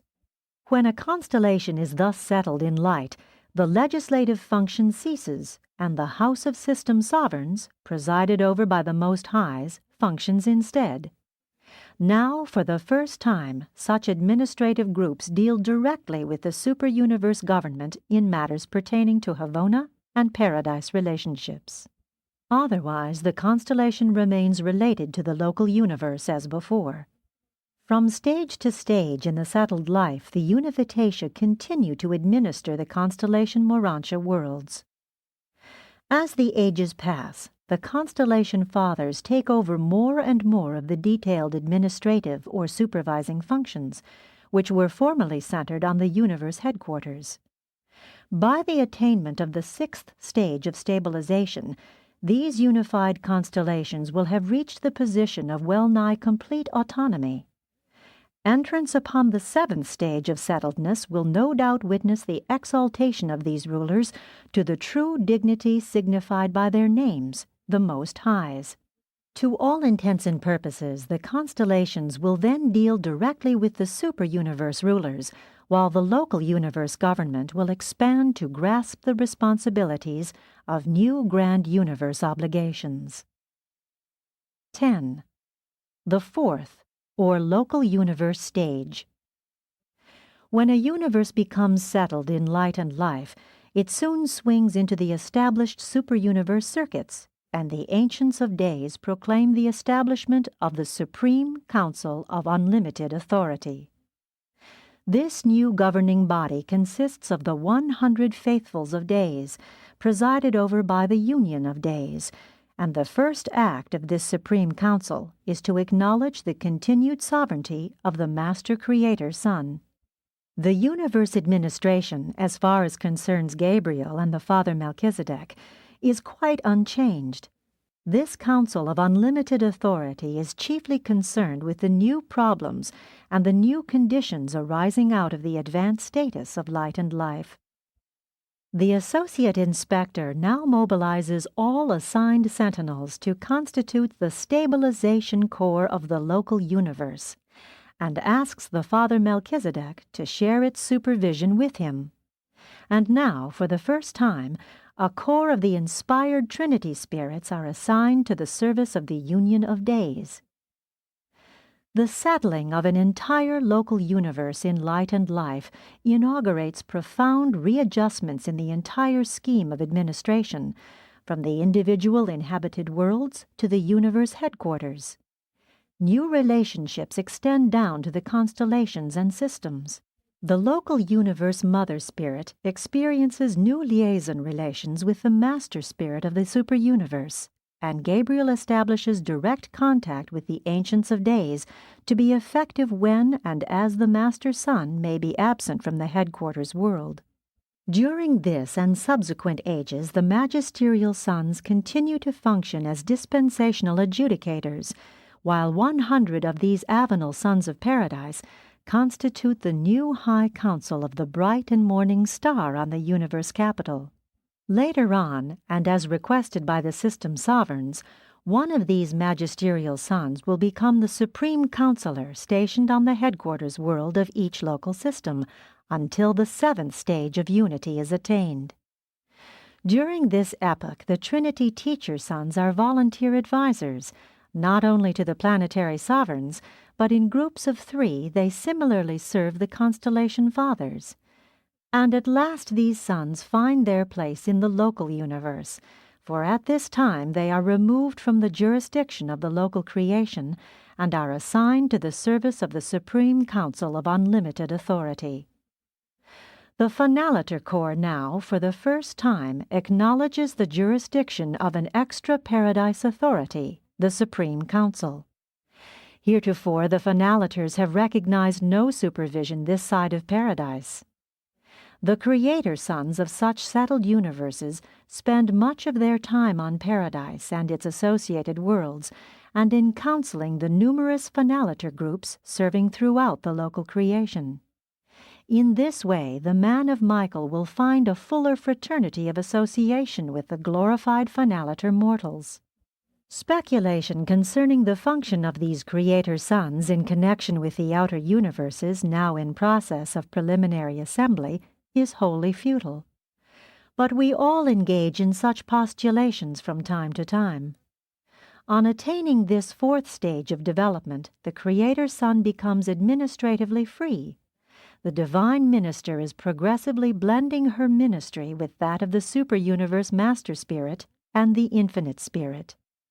There seems to be evolving a new and sublime relationship between the Creator Son, the Creative Spirit, the Evening Stars, the Teacher Sons, and the ever-increasing Finaliter Corps. If Michael should ever leave Nebadon, Gabriel would undoubtedly become Chief Administrator, with the Father Melchizedek as his associate. At the same time, new status would be imparted to all orders of permanent citizenship, such as Material Sons, Univitatia, Midsoniters, Susatia, and Spirit-fused mortals. But as long as evolution continues, the Seraphim and the Archangels will be required in universe administration. We are, however, satisfied regarding 2 features of our speculations. If the Creator Sons are destined to the outer universes, the Divine Ministers will undoubtedly accompany them. We are equally sure that the Melchizedeks are to remain with the universes of their origin. We hold that the Melchizedeks are destined to play ever-increasingly responsible parts in local universe government and administration. 11. The minor and major sector stages. Minor and major sectors of the superuniverse do not figure directly in the plan of being settled in light and life. Such an evolutionary progression pertains primarily to the local universe as a unit and concerns only the components of a local universe. A superuniverse is settled in light and life when all of its component local universes are thus perfected. But not one of the 7 superuniverses has attained a level of progression even approaching this. The minor sector age. As far as observations can penetrate, the 5th or minor sector stage of stabilization has exclusively to do with physical status and with the coordinate settling of the 100 associated local universes in the established circuits of the superuniverse. Apparently, none but the power centers and their associates are concerned in these realignments of the material creation. The major sector age. Concerning the 6th stage, or major sector stabilization, we can only conjecture, since none of us have witnessed such an event. Nevertheless, we can postulate much concerning the administrative and other readjustments which would probably accompany such an advanced status of inhabited worlds and their universe groupings. Since the minor sector status has to do with coordinate physical equilibrium, we infer that major sector unification will be concerned with certain new intellectual levels of attainment, possibly some advanced achievements in the supreme realization of cosmic wisdom. We arrive at conclusions regarding the readjustments which would probably attend the realization of hitherto unattained levels of evolutionary progress by observing the results of such achievements on the individual worlds and in the experiences of individual mortals living on these older and highly developed spheres. Let it be made clear that the administrative mechanisms and governmental techniques of a universe or superuniverse cannot in any manner limit or retard the evolutionary development or spiritual progress of an individual inhabited planet or of any individual mortal on such a sphere. In some of the older universes, we find worlds settled in the 5th and the 6th stages of light and life, even far extended into the 7th epoch, whose local systems are not yet settled in light. Younger planets may delay system unification, but this does not in the least handicap the progress of an older and advanced world. Neither can environmental limitations, even on an isolated world, thwart the personal attainment of the individual mortal. Jesus of Nazareth, as a man among men, personally achieved the status of light and life over 1900 years ago on Urantia. It is by observing what takes place on long-settled worlds that we arrive at fairly reliable conclusions as to what will happen when a whole superuniverse is settled in light, even if we cannot safely postulate the event of the stabilization of the 7 superuniverses. 12. The 7th or superuniverse stage. We cannot positively forecast what would occur when a superuniverse became settled in light, because such an event has never factualized.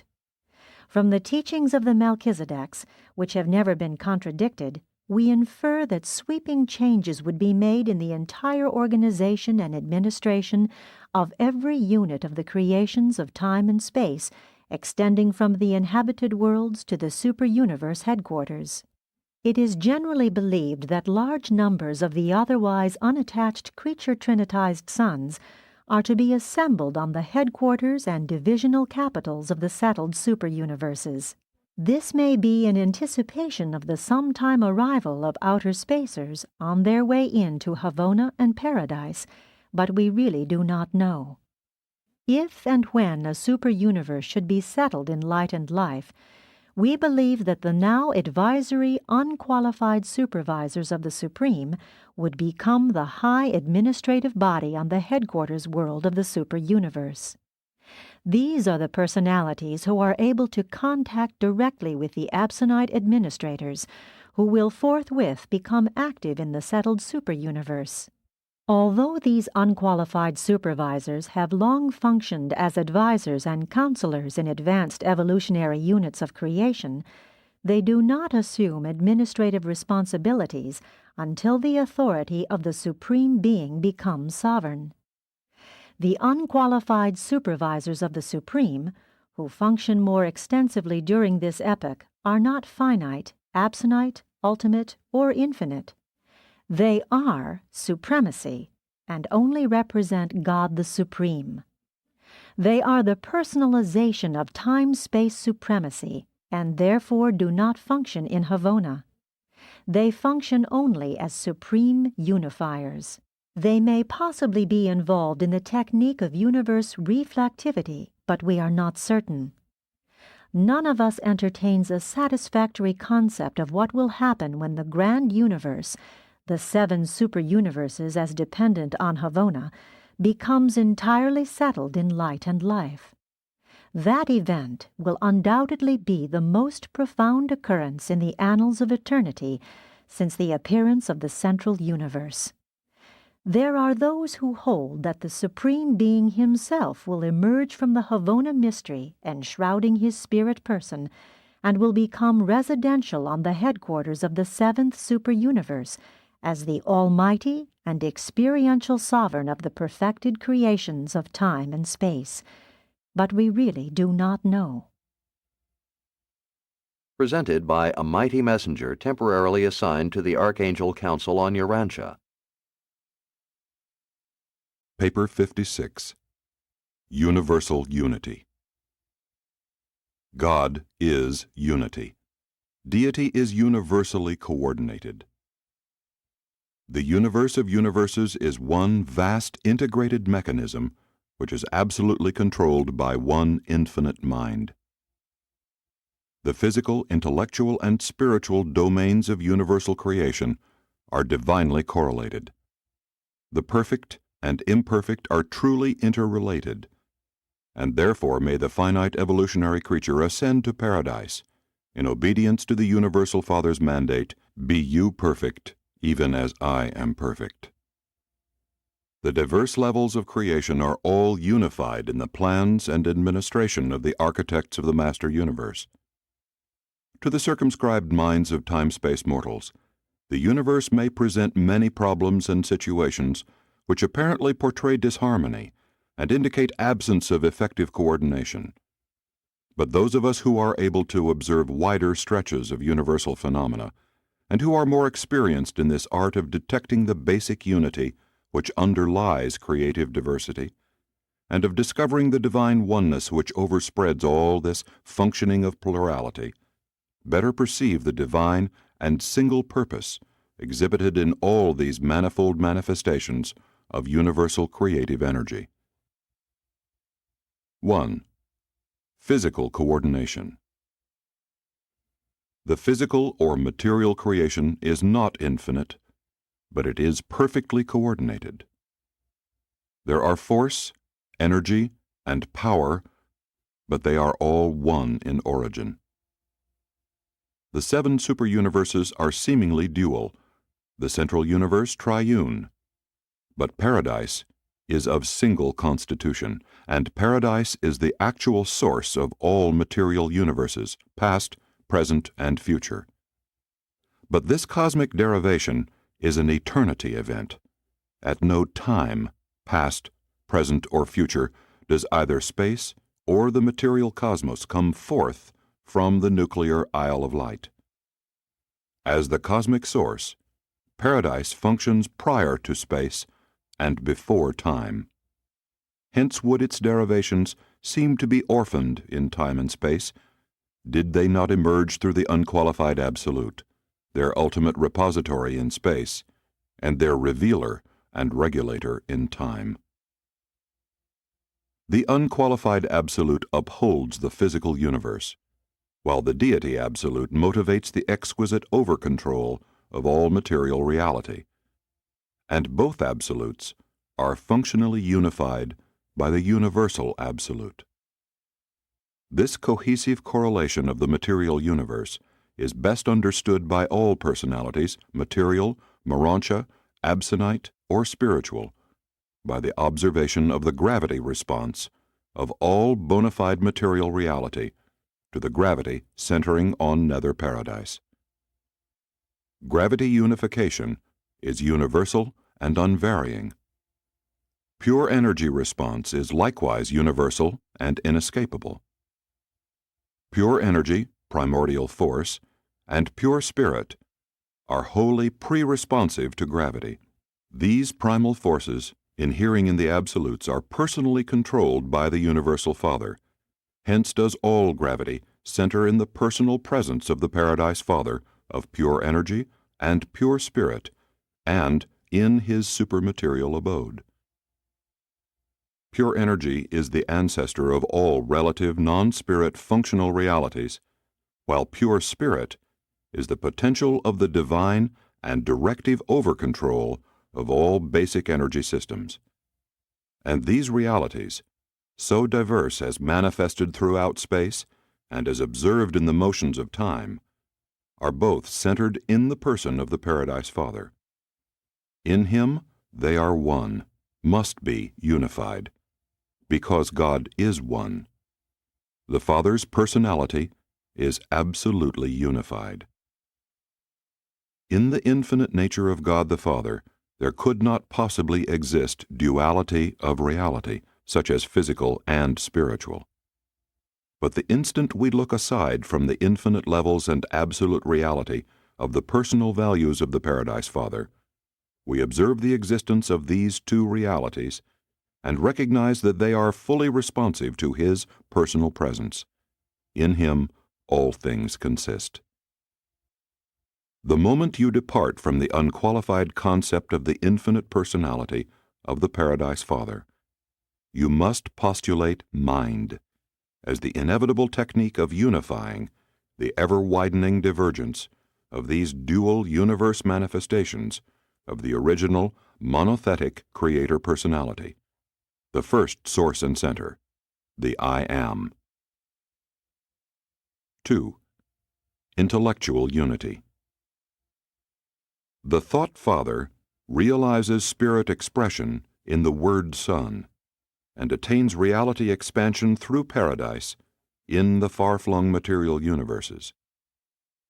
The spiritual expressions of the Eternal Son are correlated with the material levels of creation by the functions of the Infinite Spirit, by whose spirit-responsive ministry of mind and in whose physical directive acts of mind the spiritual realities of deity and the material repercussions of deity are correlated, the one with the other.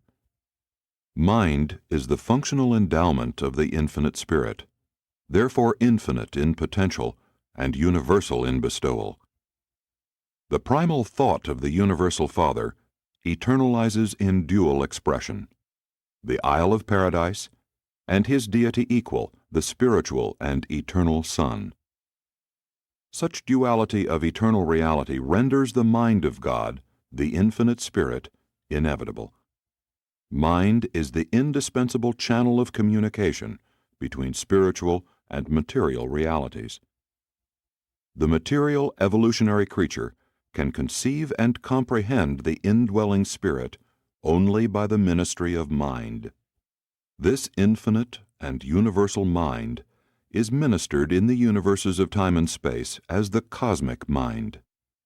And though extending from the primitive ministry of the adjutant spirits up to the magnificent mind of the chief executive of a universe, even this cosmic mind is adequately unified in the supervision of the seven master spirits, who are in turn coordinated with the supreme mind of time and space, and perfectly correlated with the all-embracing mind of the Infinite Spirit. 3. Spiritual unification. As the universal mind gravity is centered in the paradise personal presence of the Infinite Spirit, so does the universal spirit gravity center in the paradise personal presence of the Eternal Son. The Universal Father is one, but to time-space he is revealed in the dual phenomena of pure energy and pure spirit. Paradise spirit realities are likewise one, but in all time-space situations and relations, this single spirit is revealed in the dual phenomena of the spirit personalities and emanations of the Eternal Son, and the spirit personalities and influences of the Infinite Spirit, and associated creations. And there is yet a third, pure spirit fragmentations, the Father's bestowal of the thought adjusters, and other spirit entities which are prepersonal. No matter on what level of universe activities you may encounter spiritual phenomena or contact with spirit beings, you may know that they are all derived from the God who is Spirit, by the ministry of the Spirit Son and the infinite Mind Spirit. And this far-flung spirit functions as a phenomenon on the evolutionary worlds of time as it is directed from the headquarters of the local universes. From these capitals of the Creator Sons come the Holy Spirit and the Spirit of Truth, together with the ministry of the adjutant mind spirits, to the lower and evolving levels of material minds. While mind is more unified on the level of the master spirits in association with the Supreme Being, and as the cosmic mind in subordination to the absolute mind, the spirit ministry to the evolving worlds is more directly unified in the personalities resident on the headquarters of the local universes, and in the persons of the presiding divine ministers, who are in turn well-nigh perfectly correlated with the paradise gravity circuit of the Eternal Son, wherein occurs final unification of all time-space spirit manifestations. Perfected creature existence can be attained, sustained, and eternalized by the fusion of self-conscious mind with a fragment of the pre-Trinity spirit endowment of some one of the persons of the Paradise Trinity. The mortal mind is the creation of the sons and daughters of the Eternal Son and the Infinite Spirit, and when fused with the thought adjuster from the Father, partakes of the threefold spirit endowment of the evolutionary realms. But these three spirit expressions become perfectly unified in the finaliters, even as they were in eternity so unified in the universal I Am, ere he ever became the universal Father of the Eternal Son and the Infinite Spirit. Spirit must always and ultimately become threefold in expression, and Trinity unified in final realization. Spirit originates from one source through a threefold expression, and in finality it must and does attain its full realization in that divine unification which is experienced in finding God, oneness with divinity, in eternity, and by means of the ministry of the cosmic mind, of the infinite expression of the eternal Word, of the Father's universal thought. 4. Personality unification. The universal Father is a divinely unified personality. Hence will all his ascendant children who are carried to paradise by the rebound momentum of the thought adjusters, who went forth from paradise to indwell material mortals in obedience to the Father's mandate, likewise be fully unified personalities ere they reach Havona. Personality inherently reaches out to unify all constituent realities. The infinite personality of the first source and center, the universal Father, unifies all 7 constituent absolutes of infinity. And the personality of mortal man, being an exclusive and direct bestowal of the universal Father, likewise possesses the potential of unifying the constituent factors of the mortal creature. Such unifying creativity of all creature personality is a birthmark of its high and exclusive source, and is further evidential of its unbroken contact with this same source through the personality circuit, by means of which the personality of the creature maintains direct and sustaining contact with the Father of all personality on paradise.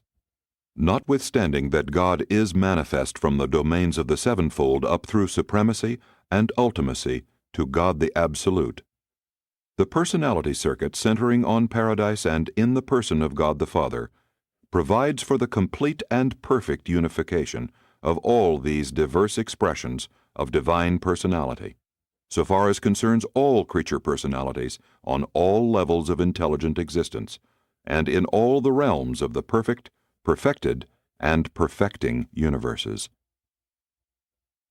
While God is to and in the universes all that we have portrayed, nevertheless, to you and to all other God-knowing creatures, He is one, your Father and their Father. To personality, God cannot be plural. God is Father to each of His creatures, and it is literally impossible for any child to have more than one father. Philosophically, cosmically, and with reference to differential levels and locations of manifestation, you may and perforce must conceive of the functioning of plural deities and postulate the existence of plural trinities. But in the worshipful experience of the personal contact of every worshiping personality throughout the Master Universe, God is one. And that unified and personal deity is our Paradise Parent, God the Father, the bestower, conservator, and Father of all personalities from mortal man on the inhabited worlds to the eternal Son on the central Isle of Light. 5. Deity Unity. The oneness, the indivisibility of Paradise Deity is existential and absolute. There are three eternal personalizations of deity: the Universal Father, the Eternal Son, and the Infinite Spirit. But in the Paradise Trinity, they are actually one deity, undivided and indivisible. From the original Paradise Havona level of existential reality, two sub-absolute levels have differentiated, and thereon have the Father, Son, and Spirit engaged in the creation of numerous personal associates and subordinates. And while it is inappropriate in this connection to undertake the consideration of absonite deity unification on transcendental levels of ultimacy, it is feasible to look at some features of the unifying function of the various deity personalizations in whom divinity is functionally manifest to the diverse sectors of creation and to the different orders of intelligent beings. The present functioning of divinity in the superuniverses is actively manifest in the operations of the supreme creators, the local universe creator sons and spirits, the superuniverse ancients of days, and the seven master spirits of paradise.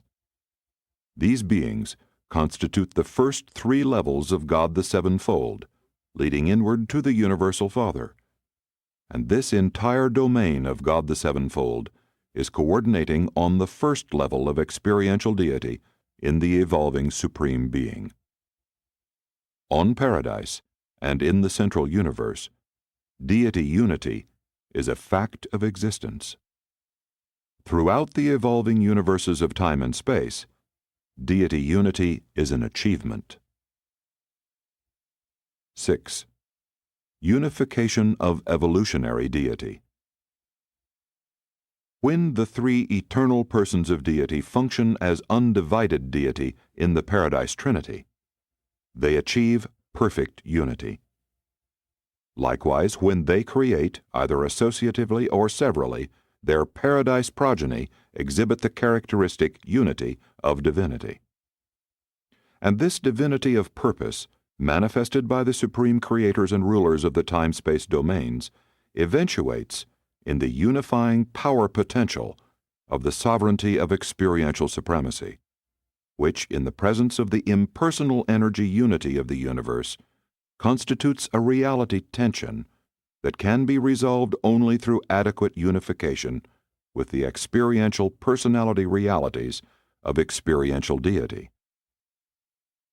The personality realities of the Supreme Being come forth from the Paradise deities, and on the pilot world of the outer Havona circuit, unify with the power prerogatives of the Almighty Supreme, coming up from the creator divinities of the grand universe. God the Supreme, as a person, existed in Havona before the creation of the seven superuniverses, but he functioned only on spiritual levels. The evolution of the almighty power of supremacy by diverse divinity synthesis in the evolving universes eventuated in a new power presence of deity, which coordinated with the spiritual person of the Supreme in Havona by means of the Supreme Mind, which concomitantly translated from the potential resident in the infinite mind of the infinite Spirit to the active, functional mind of the Supreme Being. The material-minded creatures of the evolutionary worlds of the 7 super-universes can comprehend deity unity only as it is evolving in this power-personality synthesis of the Supreme Being. On any level of existence, God cannot exceed the conceptual capacity of the beings who live on such a level. Mortal man must, through the recognition of truth, the appreciation of beauty, and the worship of goodness, evolve the recognition of a God of love, and then progress through ascending deity levels to the comprehension of the Supreme. Deity, having been thus grasped as unified in power, can then be personalized in spirit to creature understanding and attainment. While ascending mortals achieve power comprehension of the Almighty on the capitals of the super-universes, and personality comprehension of the Supreme on the outer circuits of Havona, they do not actually find the Supreme Being as they are destined to find the paradise deities. Even the finaliters, 6th stage spirits, have not found the Supreme Being, nor are they likely to until they have achieved 7th stage spirit status, and until the Supreme has become actually functional in the activities of the future outer universes. But when ascenders find the Universal Father as the 7th level of God the Sevenfold, they have attained the personality of the first person of all deity levels of personal relationships with universe creatures. 7. Universal evolutionary repercussions. The steady progress of evolution in the time-space universes is accompanied by ever-enlarging revelations of deity to all intelligent creatures. The attainment of the height of evolutionary progress on a world, in a system, constellation, universe, superuniverse, or in the grand universe, signalizes corresponding enlargements of deity function to and in these progressive units of creation. And every such local enhancement of divinity realization is accompanied by certain well-defined repercussions of enlarged deity manifestation to all other sectors of creation. Extending outward from paradise, each new domain of realized and attained evolution constitutes a new and enlarged revelation of experiential deity to the universe of universes. As the components of a local universe are progressively settled in light and life, God the Sevenfold is increasingly made manifest. Time-space evolution begins on a planet with the first expression of God the Sevenfold, the Creator-Son, Creative Spirit Association, in control. With the settling of a system in light, this Sun-Spirit liaison attains the fullness of function, and when an entire constellation is thus settled, the second phase of God the Sevenfold becomes more active throughout such a realm. The completed administrative evolution of a local universe is attended by new and more direct ministrations of the super-universe master spirits, and at this point there also begins that ever-expanding revelation and realization of God the Supreme, which culminates in the ascender's comprehension of the Supreme Being while passing through the worlds of the 6th Havona Circuit. The Universal Father, the Eternal Son, and the Infinite Spirit are existential deity manifestations to intelligent creatures, and are not, therefore, similarly expanded in personality relations with the mind and spirit creatures of all creation. It should be noted that ascending mortals may experience the impersonal presence of successive levels of deity long before they become sufficiently spiritual and adequately educated to attain experiential personal recognition of and contact with these deities as personal beings. Each new evolutionary attainment within a sector of creation, as well as every new invasion of space by divinity manifestations, is attended by simultaneous expansions of deity functional revelation within the then existing and previously organized units of all creation. This new invasion of the administrative work of the universes and their component units may not always appear to be executed exactly in accordance with the technique herewith outlined, because it is the practice to send forth advance groups of administrators to prepare the way for the subsequent and successive eras of new administrative overcontrol. Even God the Ultimate foreshadows his transcendental overcontrol of the universes during the later stages of a local universe settled in light and life. It is a fact that as the creations of time and space are progressively settled in evolutionary status, there is observed a new and fuller functioning of God the Supreme, concomitant with a corresponding withdrawing of the first three manifestations of God the Sevenfold. If and when the grand universe becomes settled in light and life, what then will be the future function of the creative manifestations of God the Sevenfold, if God the Supreme assumes direct control of these creations of time and space? Are these organizers and pioneers of the time-space universes to be liberated for similar activities in outer space? We do not know, but we speculate much concerning these and related matters. As the frontiers of experiential deity are extended out into the domains of the unqualified absolute, we envision the activity of God the Sevenfold during the earlier evolutionary epochs of these creations of the future. We are not all in agreement respecting the future status of the Ancients of Days and the super-universe master spirits. Neither do we know whether or not the Supreme Being will therein function as in the seven super-universes. But we all conjecture that the Michaels, the Creator Sons, are destined to function in these outer universes.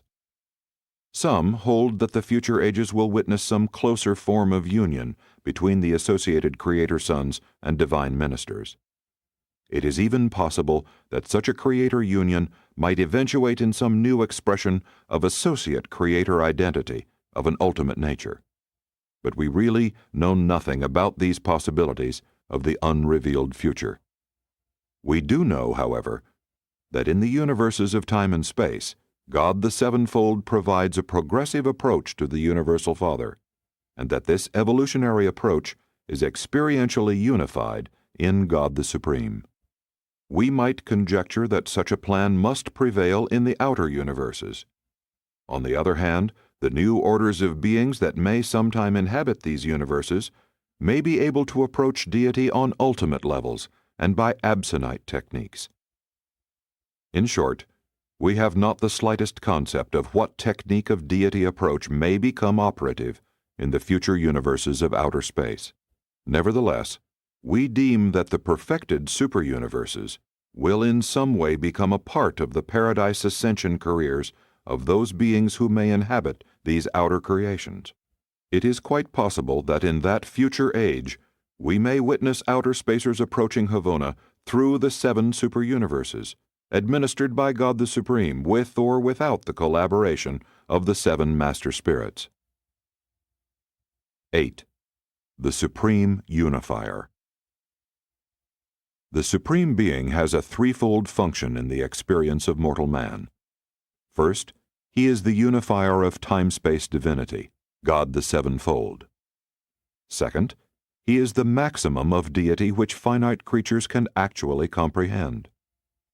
Third, he is mortal man's only avenue of approach to the transcendental experience of consorting with absonite mind, eternal spirit, and paradise personality.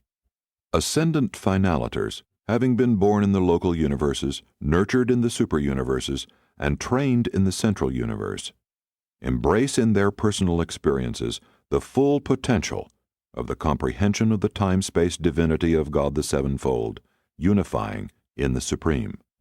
Finaliters serve successively in super-universes other than those of nativity, thereby superimposing experience upon experience, until the fullness of the sevenfold diversity of possible creature experience has been encompassed. Through the ministry of the indwelling adjusters, the finalators are enabled to find the Universal Father. But it is by these techniques of experience that such finalators come really to know the Supreme Being. And they are destined to the service and the revelation of this Supreme Deity in and to the future universes of outer space. Bear in mind, all that God the Father and His Paradise Sons do for us, we in turn and in spirit have the opportunity to do for and in the emerging Supreme Being. The experience of love, joy, and service in the universe is mutual.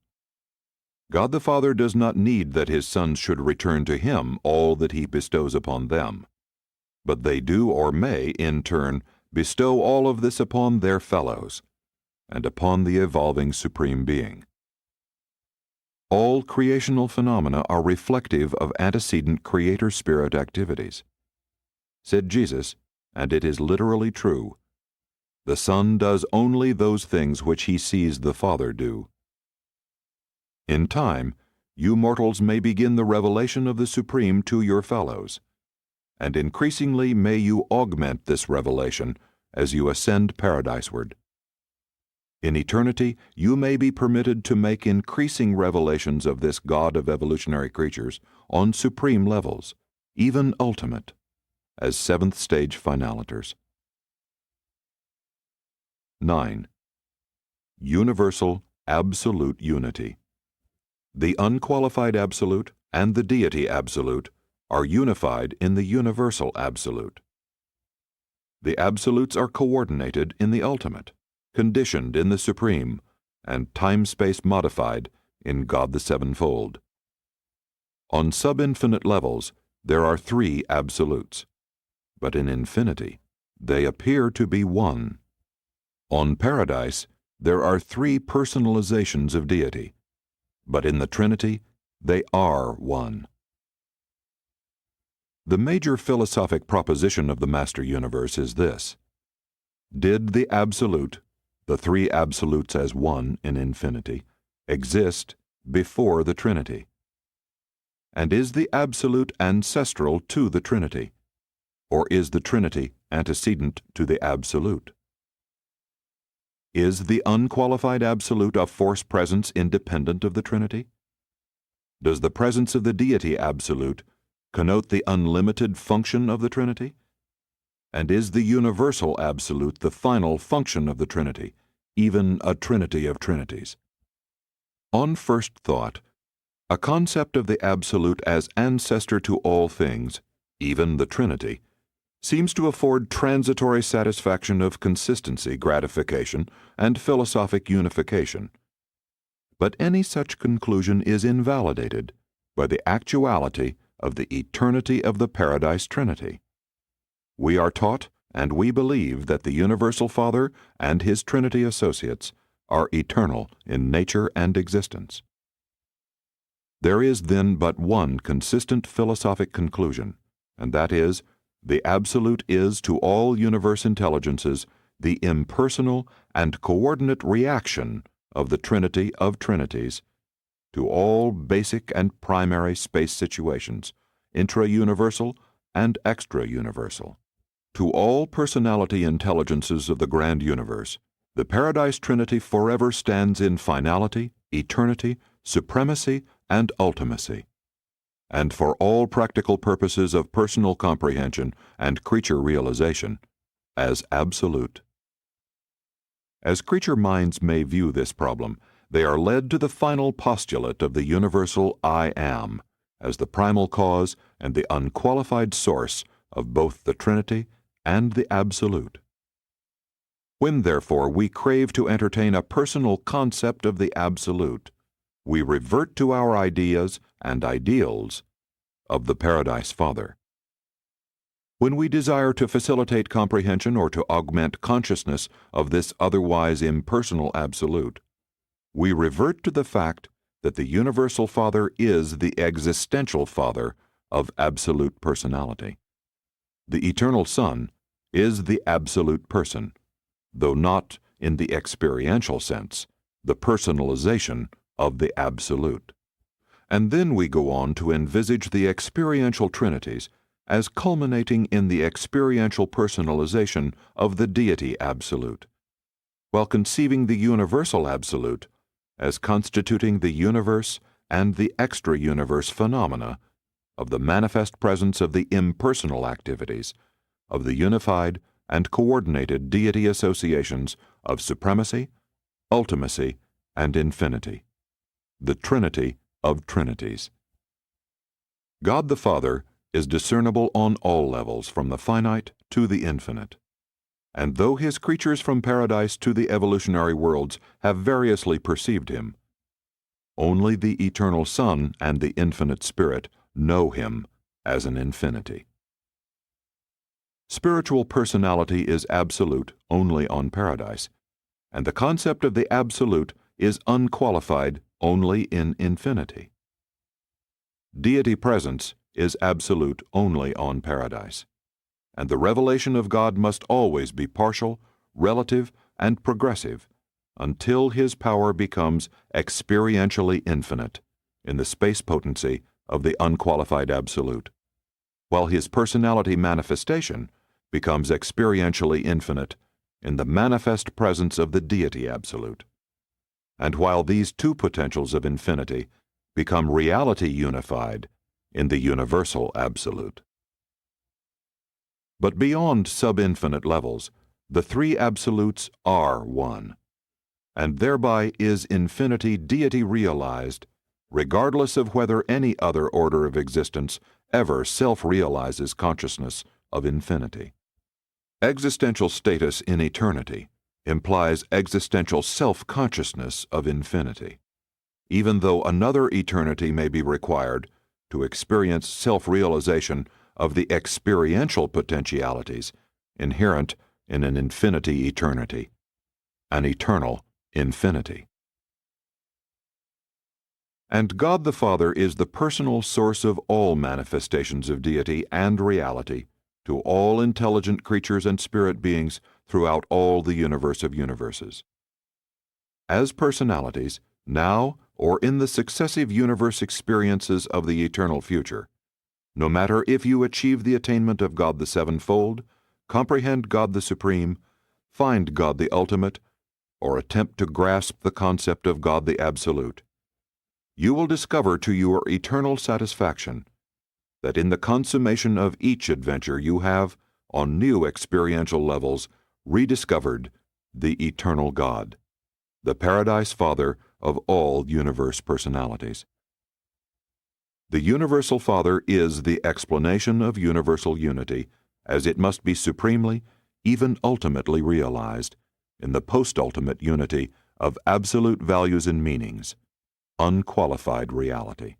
The master force organizers go out into space and mobilize its energies to become gravity responsive to the paradise pull of the Universal Father.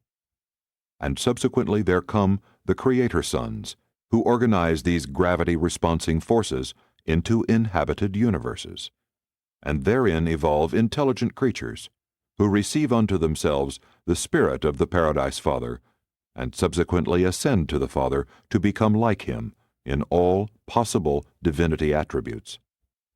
The ceaseless and expanding march of the Paradise creative forces through space seems to presage the ever-extending domain of the gravity grasp of the Universal Father, and the never-ending multiplication of varied types of intelligent creatures who are able to love God and be loved by him, and who, by thus becoming God-knowing, may choose to be like him, may elect to attain paradise and find God. The universe of universes is altogether unified. God is one in power and personality. There is coordination of all levels of energy and all phases of personality. Philosophically and experientially, in concept and in reality, all things and beings center in the Paradise Father. God is all and in all, and no things or beings exist without him. 10. Truth, beauty, and goodness.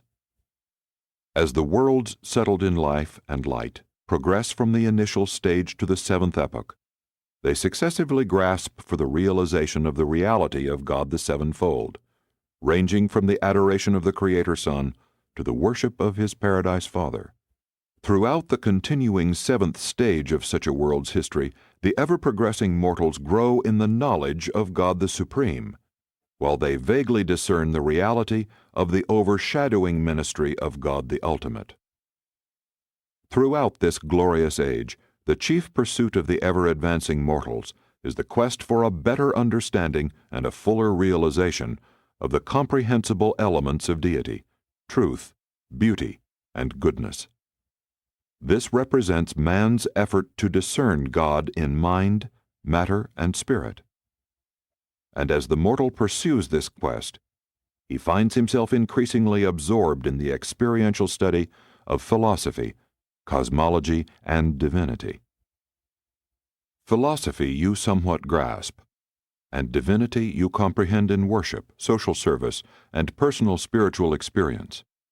But the pursuit of beauty, cosmology, you all too often limit to the study of man's crude artistic endeavors. Beauty, art, is largely a matter of the unification of contrasts.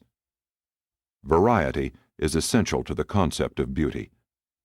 The supreme beauty, the height of finite art, is the drama of the unification of the vastness of the cosmic extremes of creator and creature, man finding God, and God finding man, the creature becoming perfect, as is the Creator.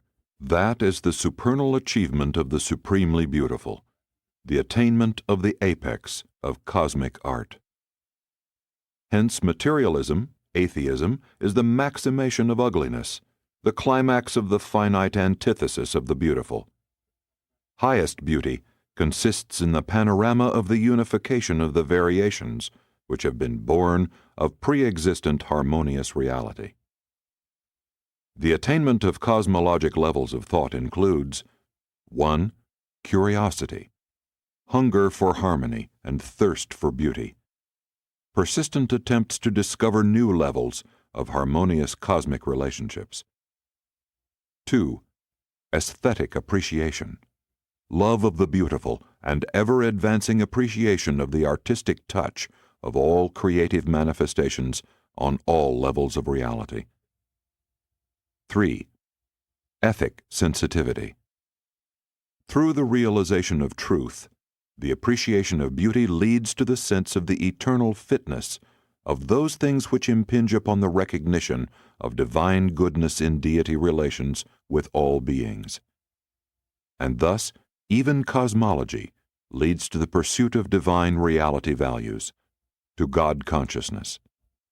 The worlds settled in light and life are so fully concerned with the comprehension of truth, beauty, and goodness, because these quality values embrace the revelation of deity to the realms of time and space. The meanings of eternal truth make a combined appeal to the intellectual and spiritual natures of mortal man. Universal beauty embraces the harmonious relations and rhythms of the cosmic creation. This is more distinctly the intellectual appeal and leads towards unified and synchronous comprehension of the material universe. Divine goodness represents the revelation of infinite values to the finite mind, therein to be perceived and elevated to the very threshold of the spiritual level of human comprehension. Truth is the basis of science and philosophy, presenting the intellectual foundation of religion. Beauty sponsors art, music, and the meaningful rhythms of all human experience. Goodness embraces the sense of ethics, morality, and religion, experiential perfection hunger. The existence of beauty implies the presence of appreciative creature mind, just as certainly as the fact of progressive evolution indicates the dominance of the supreme mind. Beauty is the intellectual recognition of the harmonious time-space synthesis of the far-flung diversification of phenomenal reality, all of which stems from pre-existent and eternal oneness. Goodness is the mental recognition of the relative values of the diverse levels of divine perfection. The recognition of goodness implies a mind of moral status, a personal mind with ability to discriminate between good and evil. But the possession of goodness, greatness, is the measure of real divinity attainment. The recognition of true relations implies a mind competent to discriminate between truth and error. The bestowal spirit of truth which invests the human minds of Urantia is unerringly responsive to truth, the living spirit relationship of all things and all beings, as they are coordinated in the eternal ascent Godward. Every impulse of every electron, thought, or spirit is an acting unit in the whole universe. Only sin is isolated and evil gravity-resisting on the mental and spiritual levels. The universe is a whole. No thing or being exists or lives in isolation. Self-realization is potentially evil if it is antisocial. It is literally true, no man lives by himself. Cosmic socialization constitutes the highest form of personality unification. Said Jesus, "He who would be greatest among you, let him become server of all." Even truth, beauty, and goodness, man's intellectual approach to the universe of mind, matter, and spirit, must be combined into one unified concept of a divine and supreme ideal. As mortal personality unifies the human experience with matter, mind, and spirit, so does this divine and supreme ideal become power unified in supremacy, and then personalized as a God of fatherly love. All insight into the relations of the parts to any given whole requires an understanding grasp of the relation of all parts to that whole. And in the universe, this means the relation of created parts to the creative whole. Deity thus becomes the transcendental, even the infinite goal of universal and eternal attainment.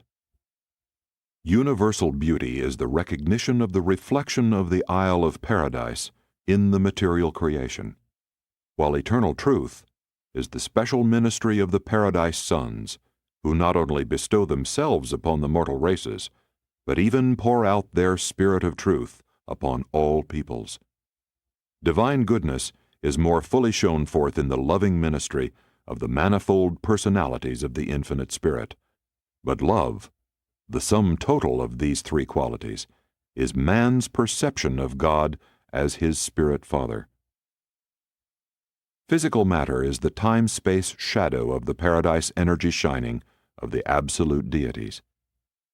Truth meanings are the mortal intellect repercussions of the eternal word of deity, the time-space comprehension of supreme concepts. The goodness values of divinity are the merciful ministries of the spirit personalities of the universal, the eternal, and the infinite, to the time-space finite creatures of the evolutionary spheres. These meaningful reality values of divinity are blended in the Father's relation with each personal creature as divine love. They are coordinated in the Son and His sons as divine mercy. They manifest their qualities through the Spirit and His Spirit children as divine ministry, the portrayal of loving mercy to the children of time. These three divinities are primarily manifested by the Supreme Being as power-personality synthesis. They are variously shown forth by God the Sevenfold in 7 differing associations of divine meanings and values on 7 ascending levels. To finite man, truth, beauty, and goodness embrace the full revelation of divinity reality. As this love comprehension of deity finds spiritual expression in the lives of God-knowing mortals, there are yielded the fruits of divinity: intellectual peace, social progress, moral satisfaction, spiritual joy, and cosmic wisdom. The advanced mortals on a world in the 7th stage of light and life have learned that love is the greatest thing in the universe, and they know that God is love. Love is the desire to do good to others. Presented by a mighty messenger visiting on Urantia, by request of the Nebadon Revelatory Corps, and in collaboration with a certain Melchizedek, the Vicegerent, Planetary Prince of Urantia. This paper on universal unity is the 25th of a series of presentations by various authors, having been sponsored as a group by a commission of Nebadon personalities numbering 12, and acting under the direction of Mantusha Melchizedek. We indited these narratives and put them in the English language by a technique authorized by our superiors in the year 1934 of Urantia time. Paper 57. The Origin of Urantia. In presenting excerpts from the archives of Jerusalem for the records of Urantia respecting its antecedents and early history, we are directed to reckon time in terms of current usage, the present leap year calendar of 365 1/4 days to the year. As a rule, no attempt will be made to give exact years, though they are of record. We will use the nearest whole numbers as the better method of presenting these historic facts.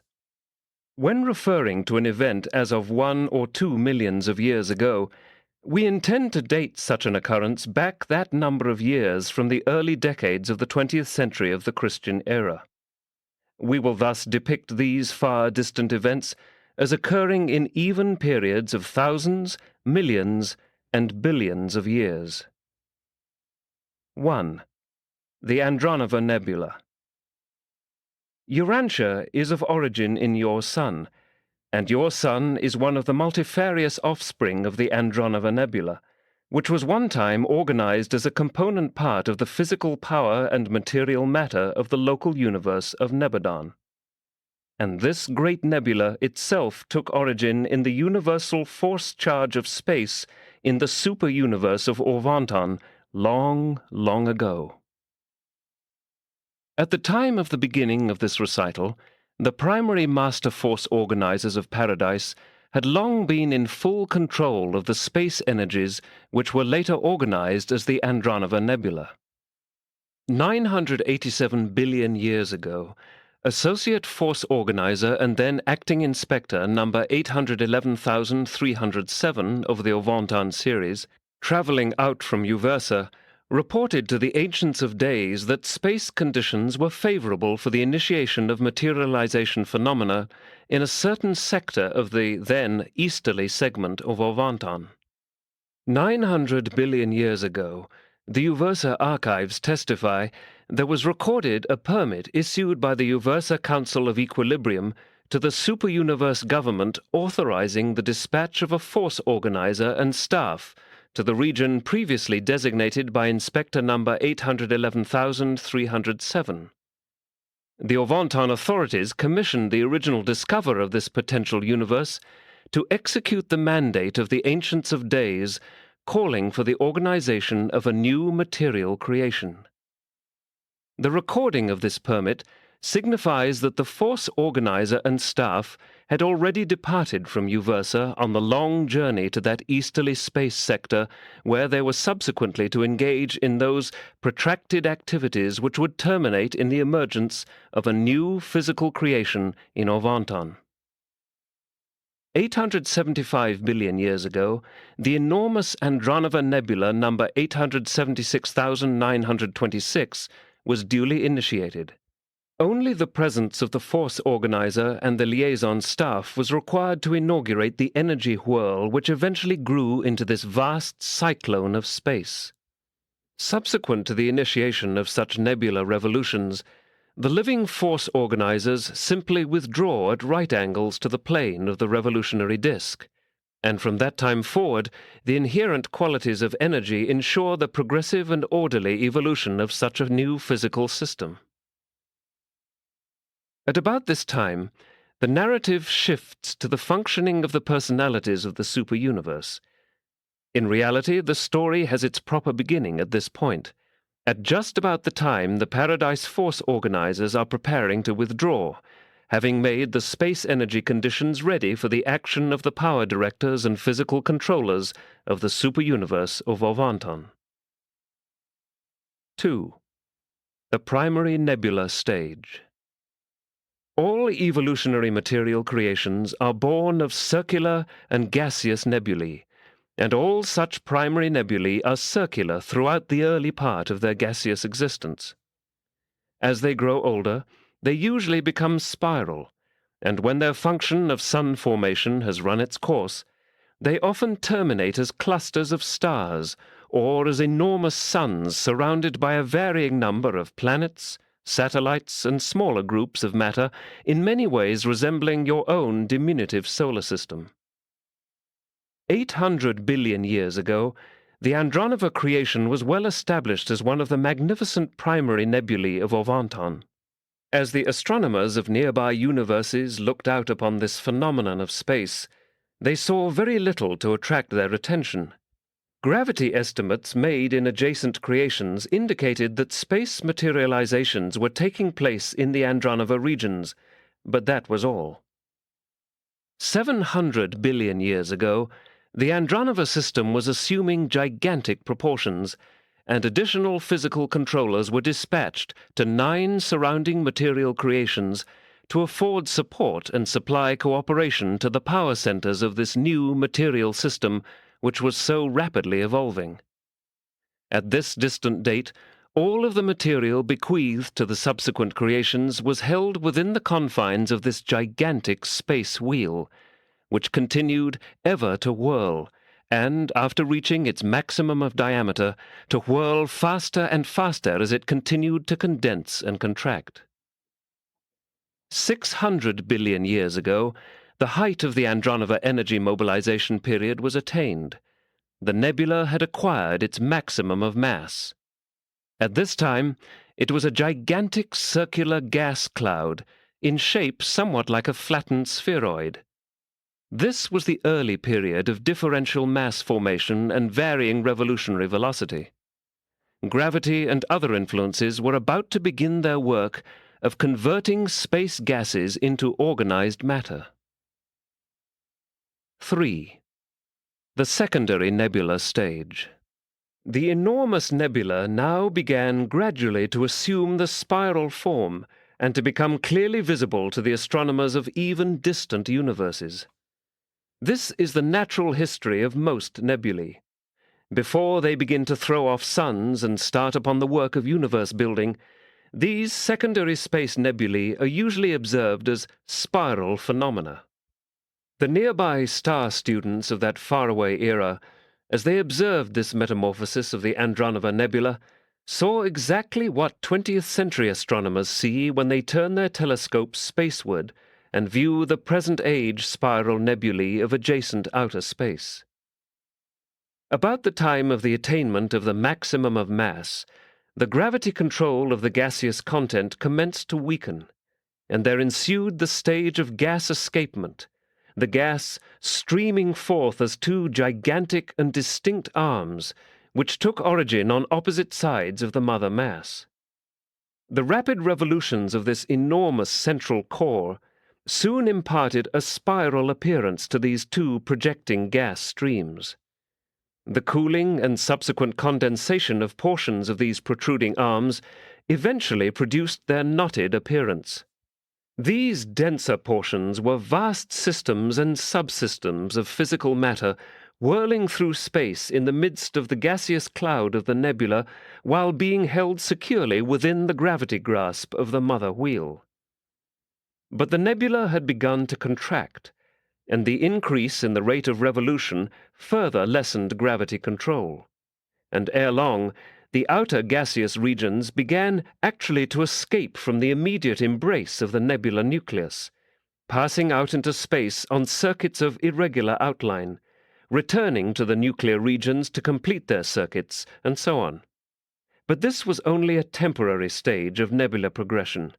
The ever-increasing rate of whirling was soon to throw enormous suns off into space on independent circuits. And this is what happened in Andronova ages upon ages ago. The energy wheel grew and grew until it attained its maximum of expansion, and then, when contraction set in, it whirled on faster and faster until, eventually, the critical centrifugal stage was reached, and the great breakup began.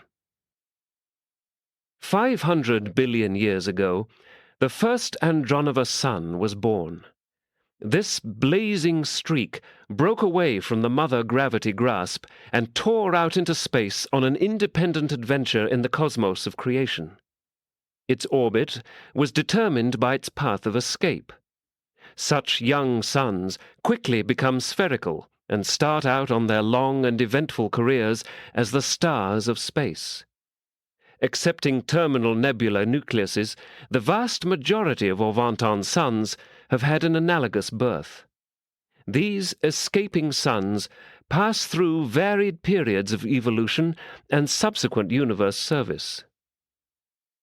400 billion years ago began the recaptive period of the Andronova Nebula. Many of the nearby and smaller suns were recaptured as a result of the gradual enlargement and further condensation of the mother nucleus. Very soon, there was inaugurated the terminal phase of nebular condensation, the period which always precedes the final segregation of these immense space aggregations of energy and matter. It was scarcely a million years subsequent to this epoch that Michael of Nebadon, a creator son of Paradise, selected this disintegrating nebula as the site of his adventure in universe building.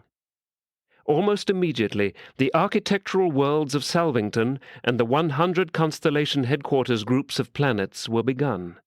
It required almost 1 million years to complete these clusters of specially created worlds. The local system headquarters planets were constructed over a period extending from that time to about 5 billion years ago. 300 billion years ago, the Andronova solar circuits were well established, and the nebula system was passing through a transient period of relative physical stability. About this time, the staff of Michael arrived on Salvington, and the Uversa government of Orvonton extended physical recognition to the local universe of Nebadon. 200 billion years ago witnessed the progression of contraction and condensation with enormous heat generation in the Andronova central cluster or nuclear mass. Relative space appeared even in the regions near the central mother-sun wheel. The outer regions were becoming more stabilized and better organized. Some planets revolving around the newborn suns had cooled sufficiently to be suitable for life implantation. The oldest inhabited planets of Nebadon date from these times. Now the completed universe mechanism of Nebadon first begins to function, and Michael's creation is registered on Uversa as a universe of inhabitation and progressive mortal ascension. 100 billion years ago, the nebular apex of condensation tension was reached. The point of maximum heat tension was attained. This critical stage of gravity heat contention sometimes lasts for ages, but sooner or later heat wins the struggle with gravity, and the spectacular period of sun dispersion begins. And this marks the end of the secondary career of a space nebula. 4. Tertiary and quartan stages. The primary stage of a nebula is circular, the secondary spiral. The tertiary stage is that of the first sun dispersion, while the quartan embraces the second and last cycle of sun dispersion, with the mother nucleus ending either as a globular cluster or as a solitary sun functioning as the center of a terminal solar system. 75 billion years ago, this nebula had attained the height of its sun family stage. This was the apex of the first period of sun losses. The majority of these suns have since possessed themselves of extensive systems of planets, satellites, dark islands, comets, meteors, and cosmic dust clouds. 50 billion years ago, this first period of sun dispersion was completed. The nebula was fast finishing its tertiary cycle of existence, during which it gave origin to 876,926 sun systems. 25 billion years ago witnessed the completion of the tertiary cycle of nebular life and brought about the organization and relative stabilization of the far-flung starry systems derived from this parent nebula. But the process of physical contraction and increased heat production continued in the central mass of the nebula remnant. 10 billion years ago, the Quartan cycle of Andronova began. The maximum of nuclear mass temperature had been attained. The critical point of condensation was approaching. The original mother nucleus was convulsing under the combined pressure of its own internal heat condensation tension and the increasing gravity tidal pull of the surrounding swarm of liberated sun systems. The nuclear eruptions which were to inaugurate the second nebula sun cycle were imminent. The Quartan cycle of nebula existence was about to begin. 8 billion years ago, the terrific terminal eruption began. Only the outer systems are safe at the time of such a cosmic upheaval, and this was the beginning of the end of the nebula. This final sun disgorgement extended over a period of almost 2 billion years. 7 billion years ago witnessed the height of the Andronova terminal breakup. This was the period of the birth of the larger terminal suns and the apex of the local physical disturbances. 6 billion years ago marks the end of the terminal breakup and the birth of your sun, the 56th from the last of the Andronova second solar family. This final eruption of the nebular nucleus gave birth to 136,702 suns, most of them solitary orbs. The total number of suns and sun systems having origin in the Andronova nebula was 1,013,628. The number of the solar system sun is 1,013,572.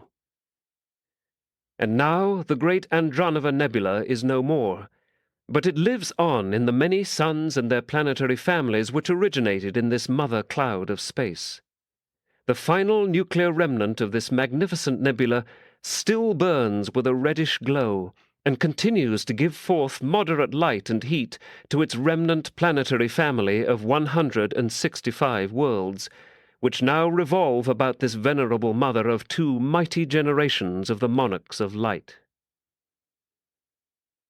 5. Origin of Monmatia, the Urantia solar system. 5 billion years ago, your sun was a comparatively isolated blazing orb, having gathered to itself most of the nearby circulating matter of space, remnants of the recent upheaval which attended its own birth. Today, your sun has achieved relative stability, but its 11.5-year sunspot cycles betray that it was a variable star in its youth. In the early days of your sun, the continued contraction and consequent gradual increase of temperature initiated tremendous convulsions on its surface. These titanic heaves required 3.5 days to complete a cycle of varying brightness. This variable state, this periodic pulsation, rendered your sun highly responsive to certain outside influences which were to be shortly encountered. Thus was the stage of local space set for the unique origin of Monmatia, that being the name of your sun's planetary family, the solar system to which your world belongs. Less than 1% of the planetary systems of Orvanton have had a similar origin. 4,500,000,000 years ago, the enormous Angona system began its approach to the neighborhood of this solitary sun. The center of this great system was a dark giant of space, solid, highly charged, and possessing tremendous gravity pull. As Angona more closely approached the sun, at moments of maximum expansion during solar pulsations, streams of gaseous material were shot out into space as gigantic solar tongues. At first, these flaming gas tongues would invariably fall back into the sun, But as Angona drew nearer and nearer, the gravity pull of the gigantic visitor became so great that these tongues of gas would break off at certain points, the roots falling back into the sun, while the outer sections would become detached to form independent bodies of matter, solar meteorites, which immediately started to revolve about the sun in elliptical orbits of their own. As the Angona system drew nearer, the solar extrusions grew larger and larger. More and more matter was drawn from the sun to become independent circulating bodies in surrounding space. This situation developed for about 500,000 years, until Angona made its closest approach to the sun, whereupon the sun, in conjunction with one of its periodic internal convulsions, experienced a partial disruption. From opposite sides and simultaneously, enormous volumes of matter were disgorged. From the Angona side there was drawn out a vast column of solar gases, rather pointed at both ends and markedly bulging at the center, which became permanently detached from the immediate gravity control of the sun. This great column of solar gases, which was thus separated from the sun, subsequently evolved into the 12 planets of the solar system.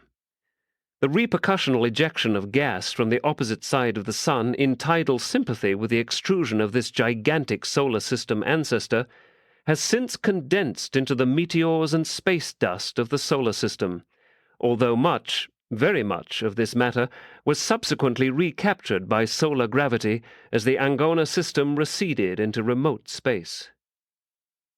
Although Angona succeeded in drawing away the ancestral material of the solar system planets and the enormous volume of matter now circulating about the sun as asteroids and meteors, it did not secure for itself any of this solar matter. The visiting system did not come quite close enough to actually steal any of the sun's substance, but it did swing sufficiently close to draw off into the intervening space all of the material comprising the present-day solar system.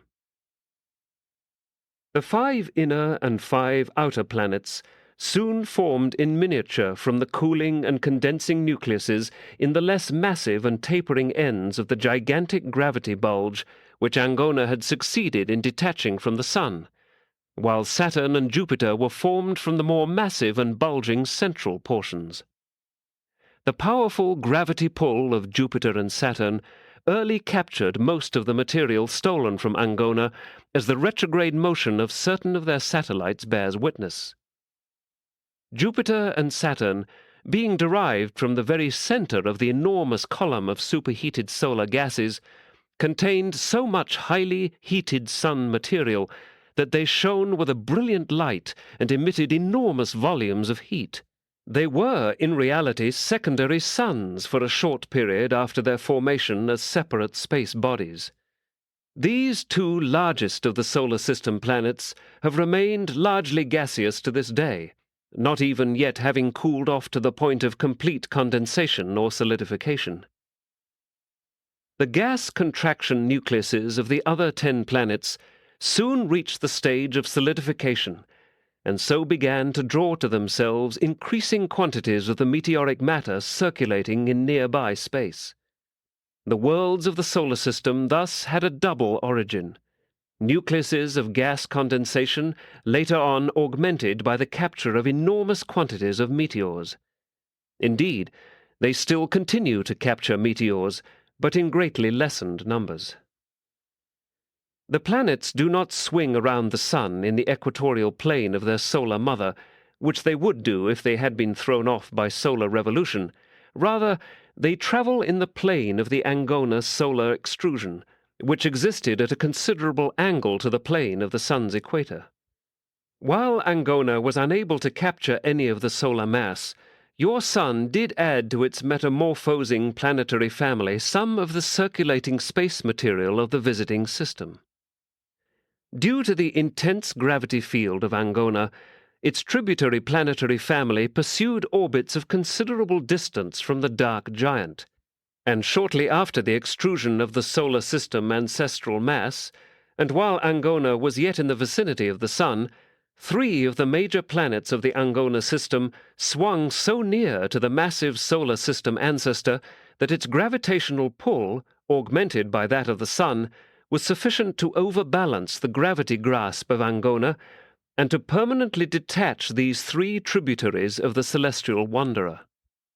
All of the solar system material derived from the Sun was originally endowed with a homogeneous direction of orbital swing, and had it not been for the intrusion of these 3 foreign space bodies, all solar system material would still maintain the same direction of orbital movement. As it was, the impact of the 3 Angona tributaries injected new and foreign directional forces into the emerging solar system, with the resultant appearance of retrograde motion. Retrograde motion in any astronomic system is always accidental and always appears as a result of the collisional impact of foreign space bodies. Such collisions may not always produce retrograde motion, but no retrograde ever appears except in a system containing masses which have diverse origins. 6.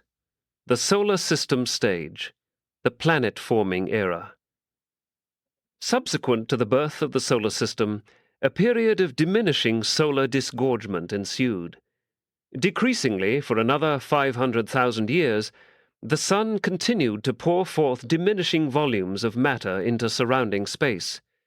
But during these early times of erratic orbits, when the surrounding bodies made their nearest approach to the Sun, the solar parent was able to recapture a large portion of this meteoric material.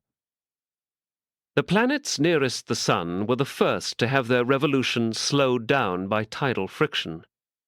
Such gravitational influences also contribute to the stabilization of planetary orbits while acting as a brake on the rate of planetary axial revolution, causing a planet to revolve ever slower until axial revolution ceases, leaving one hemisphere of the planet always turned toward the Sun or larger body, as is illustrated by the planet Mercury and by the Moon, which always turns the same face toward Urantia. When the tidal frictions of the Moon and the Earth become equalized, the Earth will always turn the same hemisphere toward the Moon, and the day and month will be analogous, in length about 47 days. When such stability of orbits is attained, tidal frictions will go into reverse action, no longer driving the Moon farther away from the Earth, but gradually drawing the satellite toward the planet. And then, in that far distant future when the Moon approaches to within about 11,000 miles of the Earth, the gravity action of the latter will cause the Moon to disrupt, and this tidal gravity explosion will shatter the Moon into small particles, which may assemble about the world as rings of matter resembling those of Saturn, or may be gradually drawn into the Earth as meteors. If space bodies are similar in size and density, collisions may occur.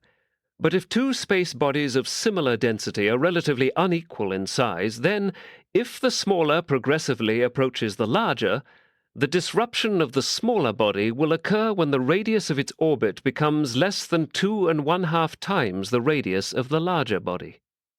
Collisions among the giants of space are rare indeed, but these gravity-tidal explosions of lesser bodies are quite common.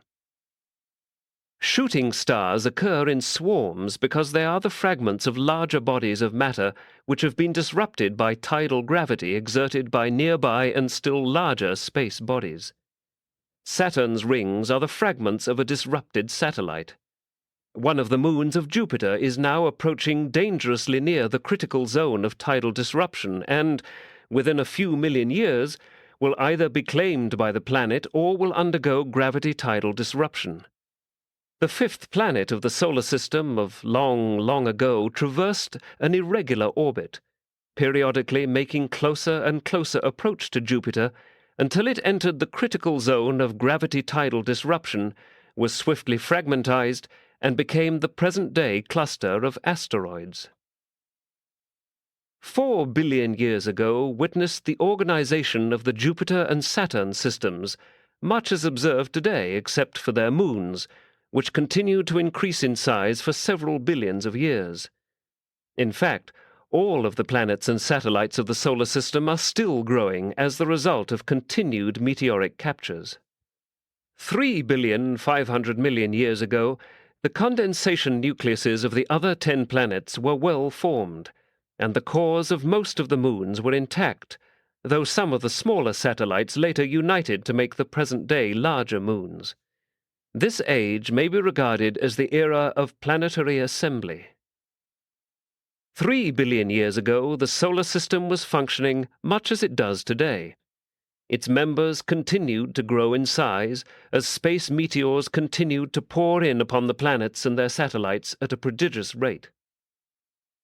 About this time, your solar system was placed on the physical registry of Nebadon and given its name, Monmatia.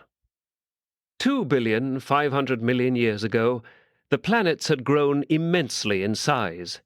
Urantia was a well-developed sphere about 1/10 its present mass, and was still growing rapidly by meteoric accretion. All of this tremendous activity is a normal part of the making of an evolutionary world on the order of Urantia, and constitutes the astronomic preliminaries to the setting of the stage for the beginning of the physical evolution of such worlds of space, in preparation for the life adventures of time. 7. The meteoric era, the volcanic age, the primitive planetary atmosphere. Throughout these early times, the space regions of the solar system were swarming with small disruptive and condensation bodies, and in the absence of a protective combustion atmosphere, such space bodies crashed directly on the surface of Urantia. These incessant impacts kept the surface of the planet more or less heated, and this, together with the increased action of gravity as the sphere grew larger, began to set in operation those influences which gradually caused the heavier elements, such as iron, to settle more and more toward the center of the planet. 2 billion years ago, the Earth began decidedly to gain on the Moon. Always had the planet been larger than its satellite, but there was not so much difference in size until about this time, when enormous space bodies were captured by the Earth. Urantia was then about 1/5 its present size, and had become large enough to hold the primitive atmosphere which had begun to appear as a result of the internal elemental contest between the heated interior and the cooling crust. Definite volcanic action dates from these times. The internal heat of the Earth continued to be augmented by the deeper and deeper burial of the radioactive or heavier elements brought in from space by the meteors. The study of these radioactive elements will reveal that Urantia is more than 1 billion years old on its surface.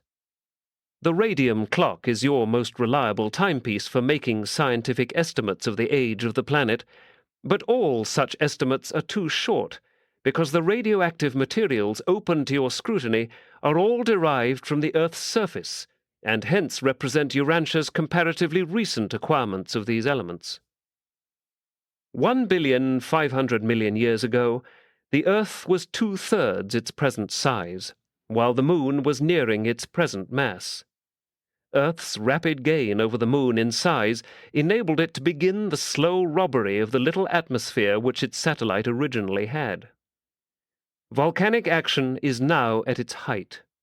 The whole Earth is a veritable fiery inferno, the surface resembling its earlier molten state before the heavier metals gravitated toward the center. This is the volcanic age. Nevertheless, a crust consisting chiefly of the comparatively lighter granite is gradually forming.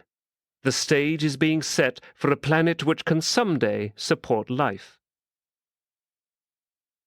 The primitive planetary atmosphere is slowly evolving, now containing some water vapor, carbon monoxide, carbon dioxide, and hydrogen chloride, but there is little or no free nitrogen or free oxygen. The atmosphere of a world in the volcanic age presents a queer spectacle. In addition to the gases enumerated, it is heavily charged with numerous volcanic gases, and, as the air belt matures, with the combustion products of the heavy meteoric showers which are constantly hurtling in upon the planetary surface. Such meteoric combustion keeps the atmospheric oxygen very nearly exhausted, and the rate of meteoric bombardment is still tremendous. Presently, the atmosphere became more settled and cooled sufficiently to start precipitation of rain on the hot, rocky surface of the planet.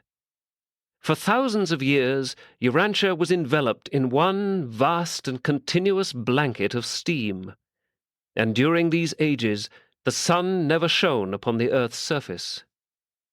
Much of the carbon of the atmosphere was abstracted to form the carbonates of the various metals which abounded in the superficial layers of the planet. Later on, much greater quantities of these carbon gases were consumed by the early and prolific plant life.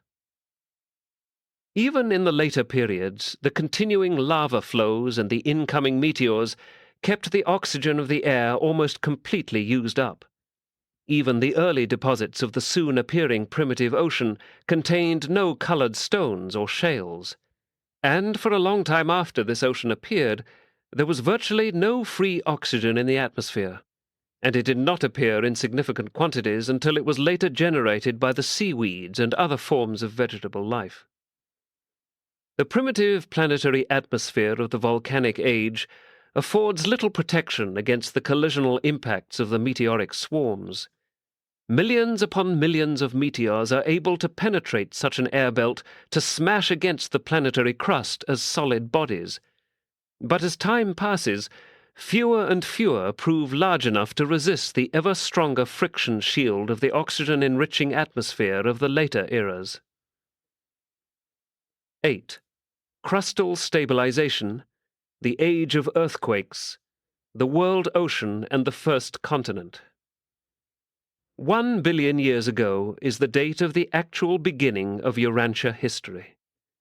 The planet had attained approximately its present size, and about this time it was placed upon the physical registries of Nebadon and given its name, Urantia. The atmosphere, together with incessant moisture precipitation, facilitated the cooling of the Earth's crust. Volcanic action early equalized internal heat pressure and crustal contraction, and as volcanoes rapidly decreased, earthquakes made their appearance as this epoch of crustal cooling and adjustment progressed. The real geologic history of Urantia begins with the cooling of the Earth's crust sufficiently to cause the formation of the first ocean. Water vapor condensation on the cooling surface of the Earth, once begun, continued until it was virtually complete. By the end of this period, the ocean was worldwide, covering the entire planet to an average depth of over 1 mile.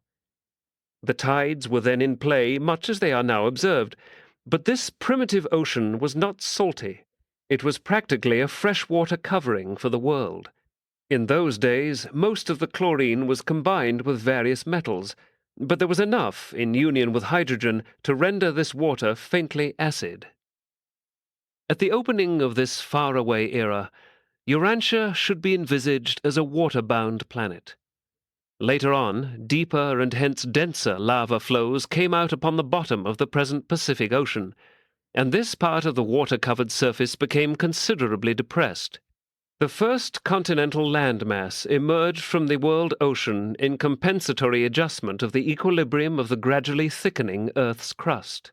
950 million years ago, Urantia presents the picture of one great continent of land and one large body of water, the Pacific Ocean. Volcanoes are still widespread, and earthquakes are both frequent and severe. Meteors continue to bombard the Earth, but they are diminishing in both frequency and size. The atmosphere is clearing up, but the amount of carbon dioxide continues large. The Earth's crust is gradually stabilizing. It was at about this time that Urantia was assigned to the system of Satania for planetary administration and was placed on the life registry of Norlashidek. Then began the administrative recognition of the small and insignificant sphere which was destined to be the planet whereon Michael would subsequently engage in the stupendous undertaking of mortal bestowal, would participate in those experiences which have since caused Urantia to become locally known as the World of the Cross. 900 million years ago, witnessed the arrival on Urantia of the first Satania scouting party sent out from Jerusalem to examine the planet and make a report on its adaptation for a life experiment station. This commission consisted of 24 members, embracing life carriers, Lananandek's sons, Melchizedek's, seraphim, and other orders of celestial life having to do with the early days of planetary organization and administration. After making a painstaking survey of the planet, this commission returned to Jerusalem and reported favorably to the system's sovereign, recommending that Urantia be placed on the life experiment registry.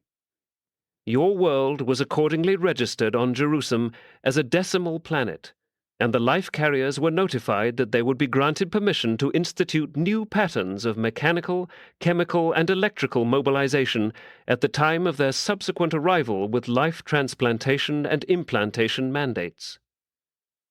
In due course, arrangements for the planetary occupation were completed by the Mixed Commission of 12 on Jerusalem and approved by the Planetary Commission of 70 on Urantia.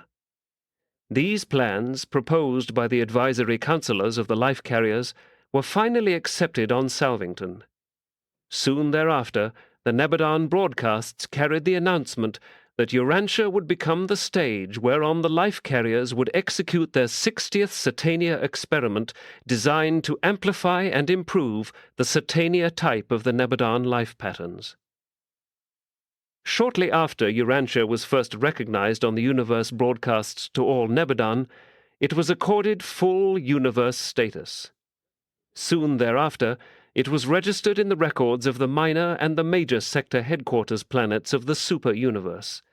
And before this age was over, Urantia had found entry on the planetary life registry of Uversa. This entire age was characterized by frequent and violent storms. The early crust of the Earth was in a state of continual flux.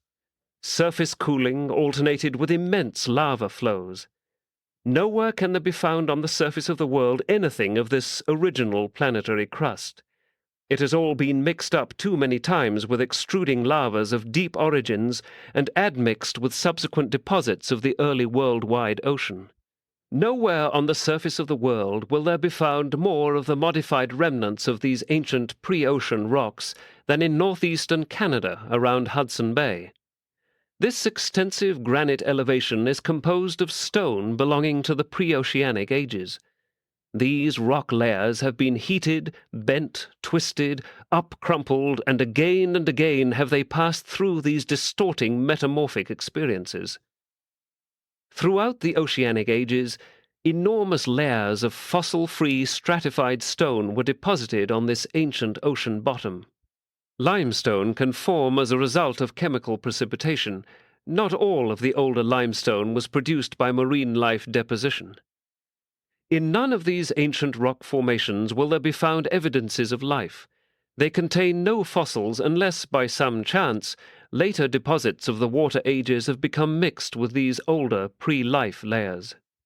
The Earth's early crust was highly unstable, but mountains were not in process of formation. The planet contracted under gravity pressure as it formed. Mountains are not the result of the collapse of the cooling crust of a contracting sphere. They appear later on as a result of the action of rain, gravity, and erosion. The continental landmass of this era increased until it covered almost 10% of the Earth's surface.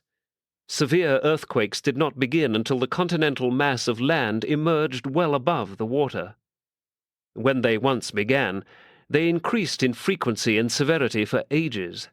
For millions upon millions of years, earthquakes have diminished, but Urantia still has an average of 15 daily. 850 million years ago, the first real epoch of the stabilization of the Earth's crust began. Most of the heavier metals had settled down toward the center of the globe. The cooling crust had ceased to cave in on such an extensive scale as in former ages. There was established a better balance between the land extrusion and the heavier ocean bed. The flow of the subcrustal lava bed became well nigh worldwide, and this compensated and stabilized the fluctuations due to cooling, contracting, and superficial shifting. Volcanic eruptions and earthquakes continued to diminish in frequency and severity. The atmosphere was clearing of volcanic gases and water vapor, but the percentage of carbon dioxide was still high. Electric disturbances in the air and in the earth were also decreasing. The lava flows had brought to the surface a mixture of elements which diversified the crust and better insulated the planet from certain space energies. And all of this did much to facilitate the control of terrestrial energy and to regulate its flow, as is disclosed by the functioning of the magnetic poles. 800 million years ago witnessed the inauguration of the first great land epoch, the age of increased continental emergence. Since the condensation of the Earth's hydrosphere, first into the world ocean and subsequently into the Pacific Ocean, this latter body of water should be visualized as then covering 9/10 of the Earth's surface.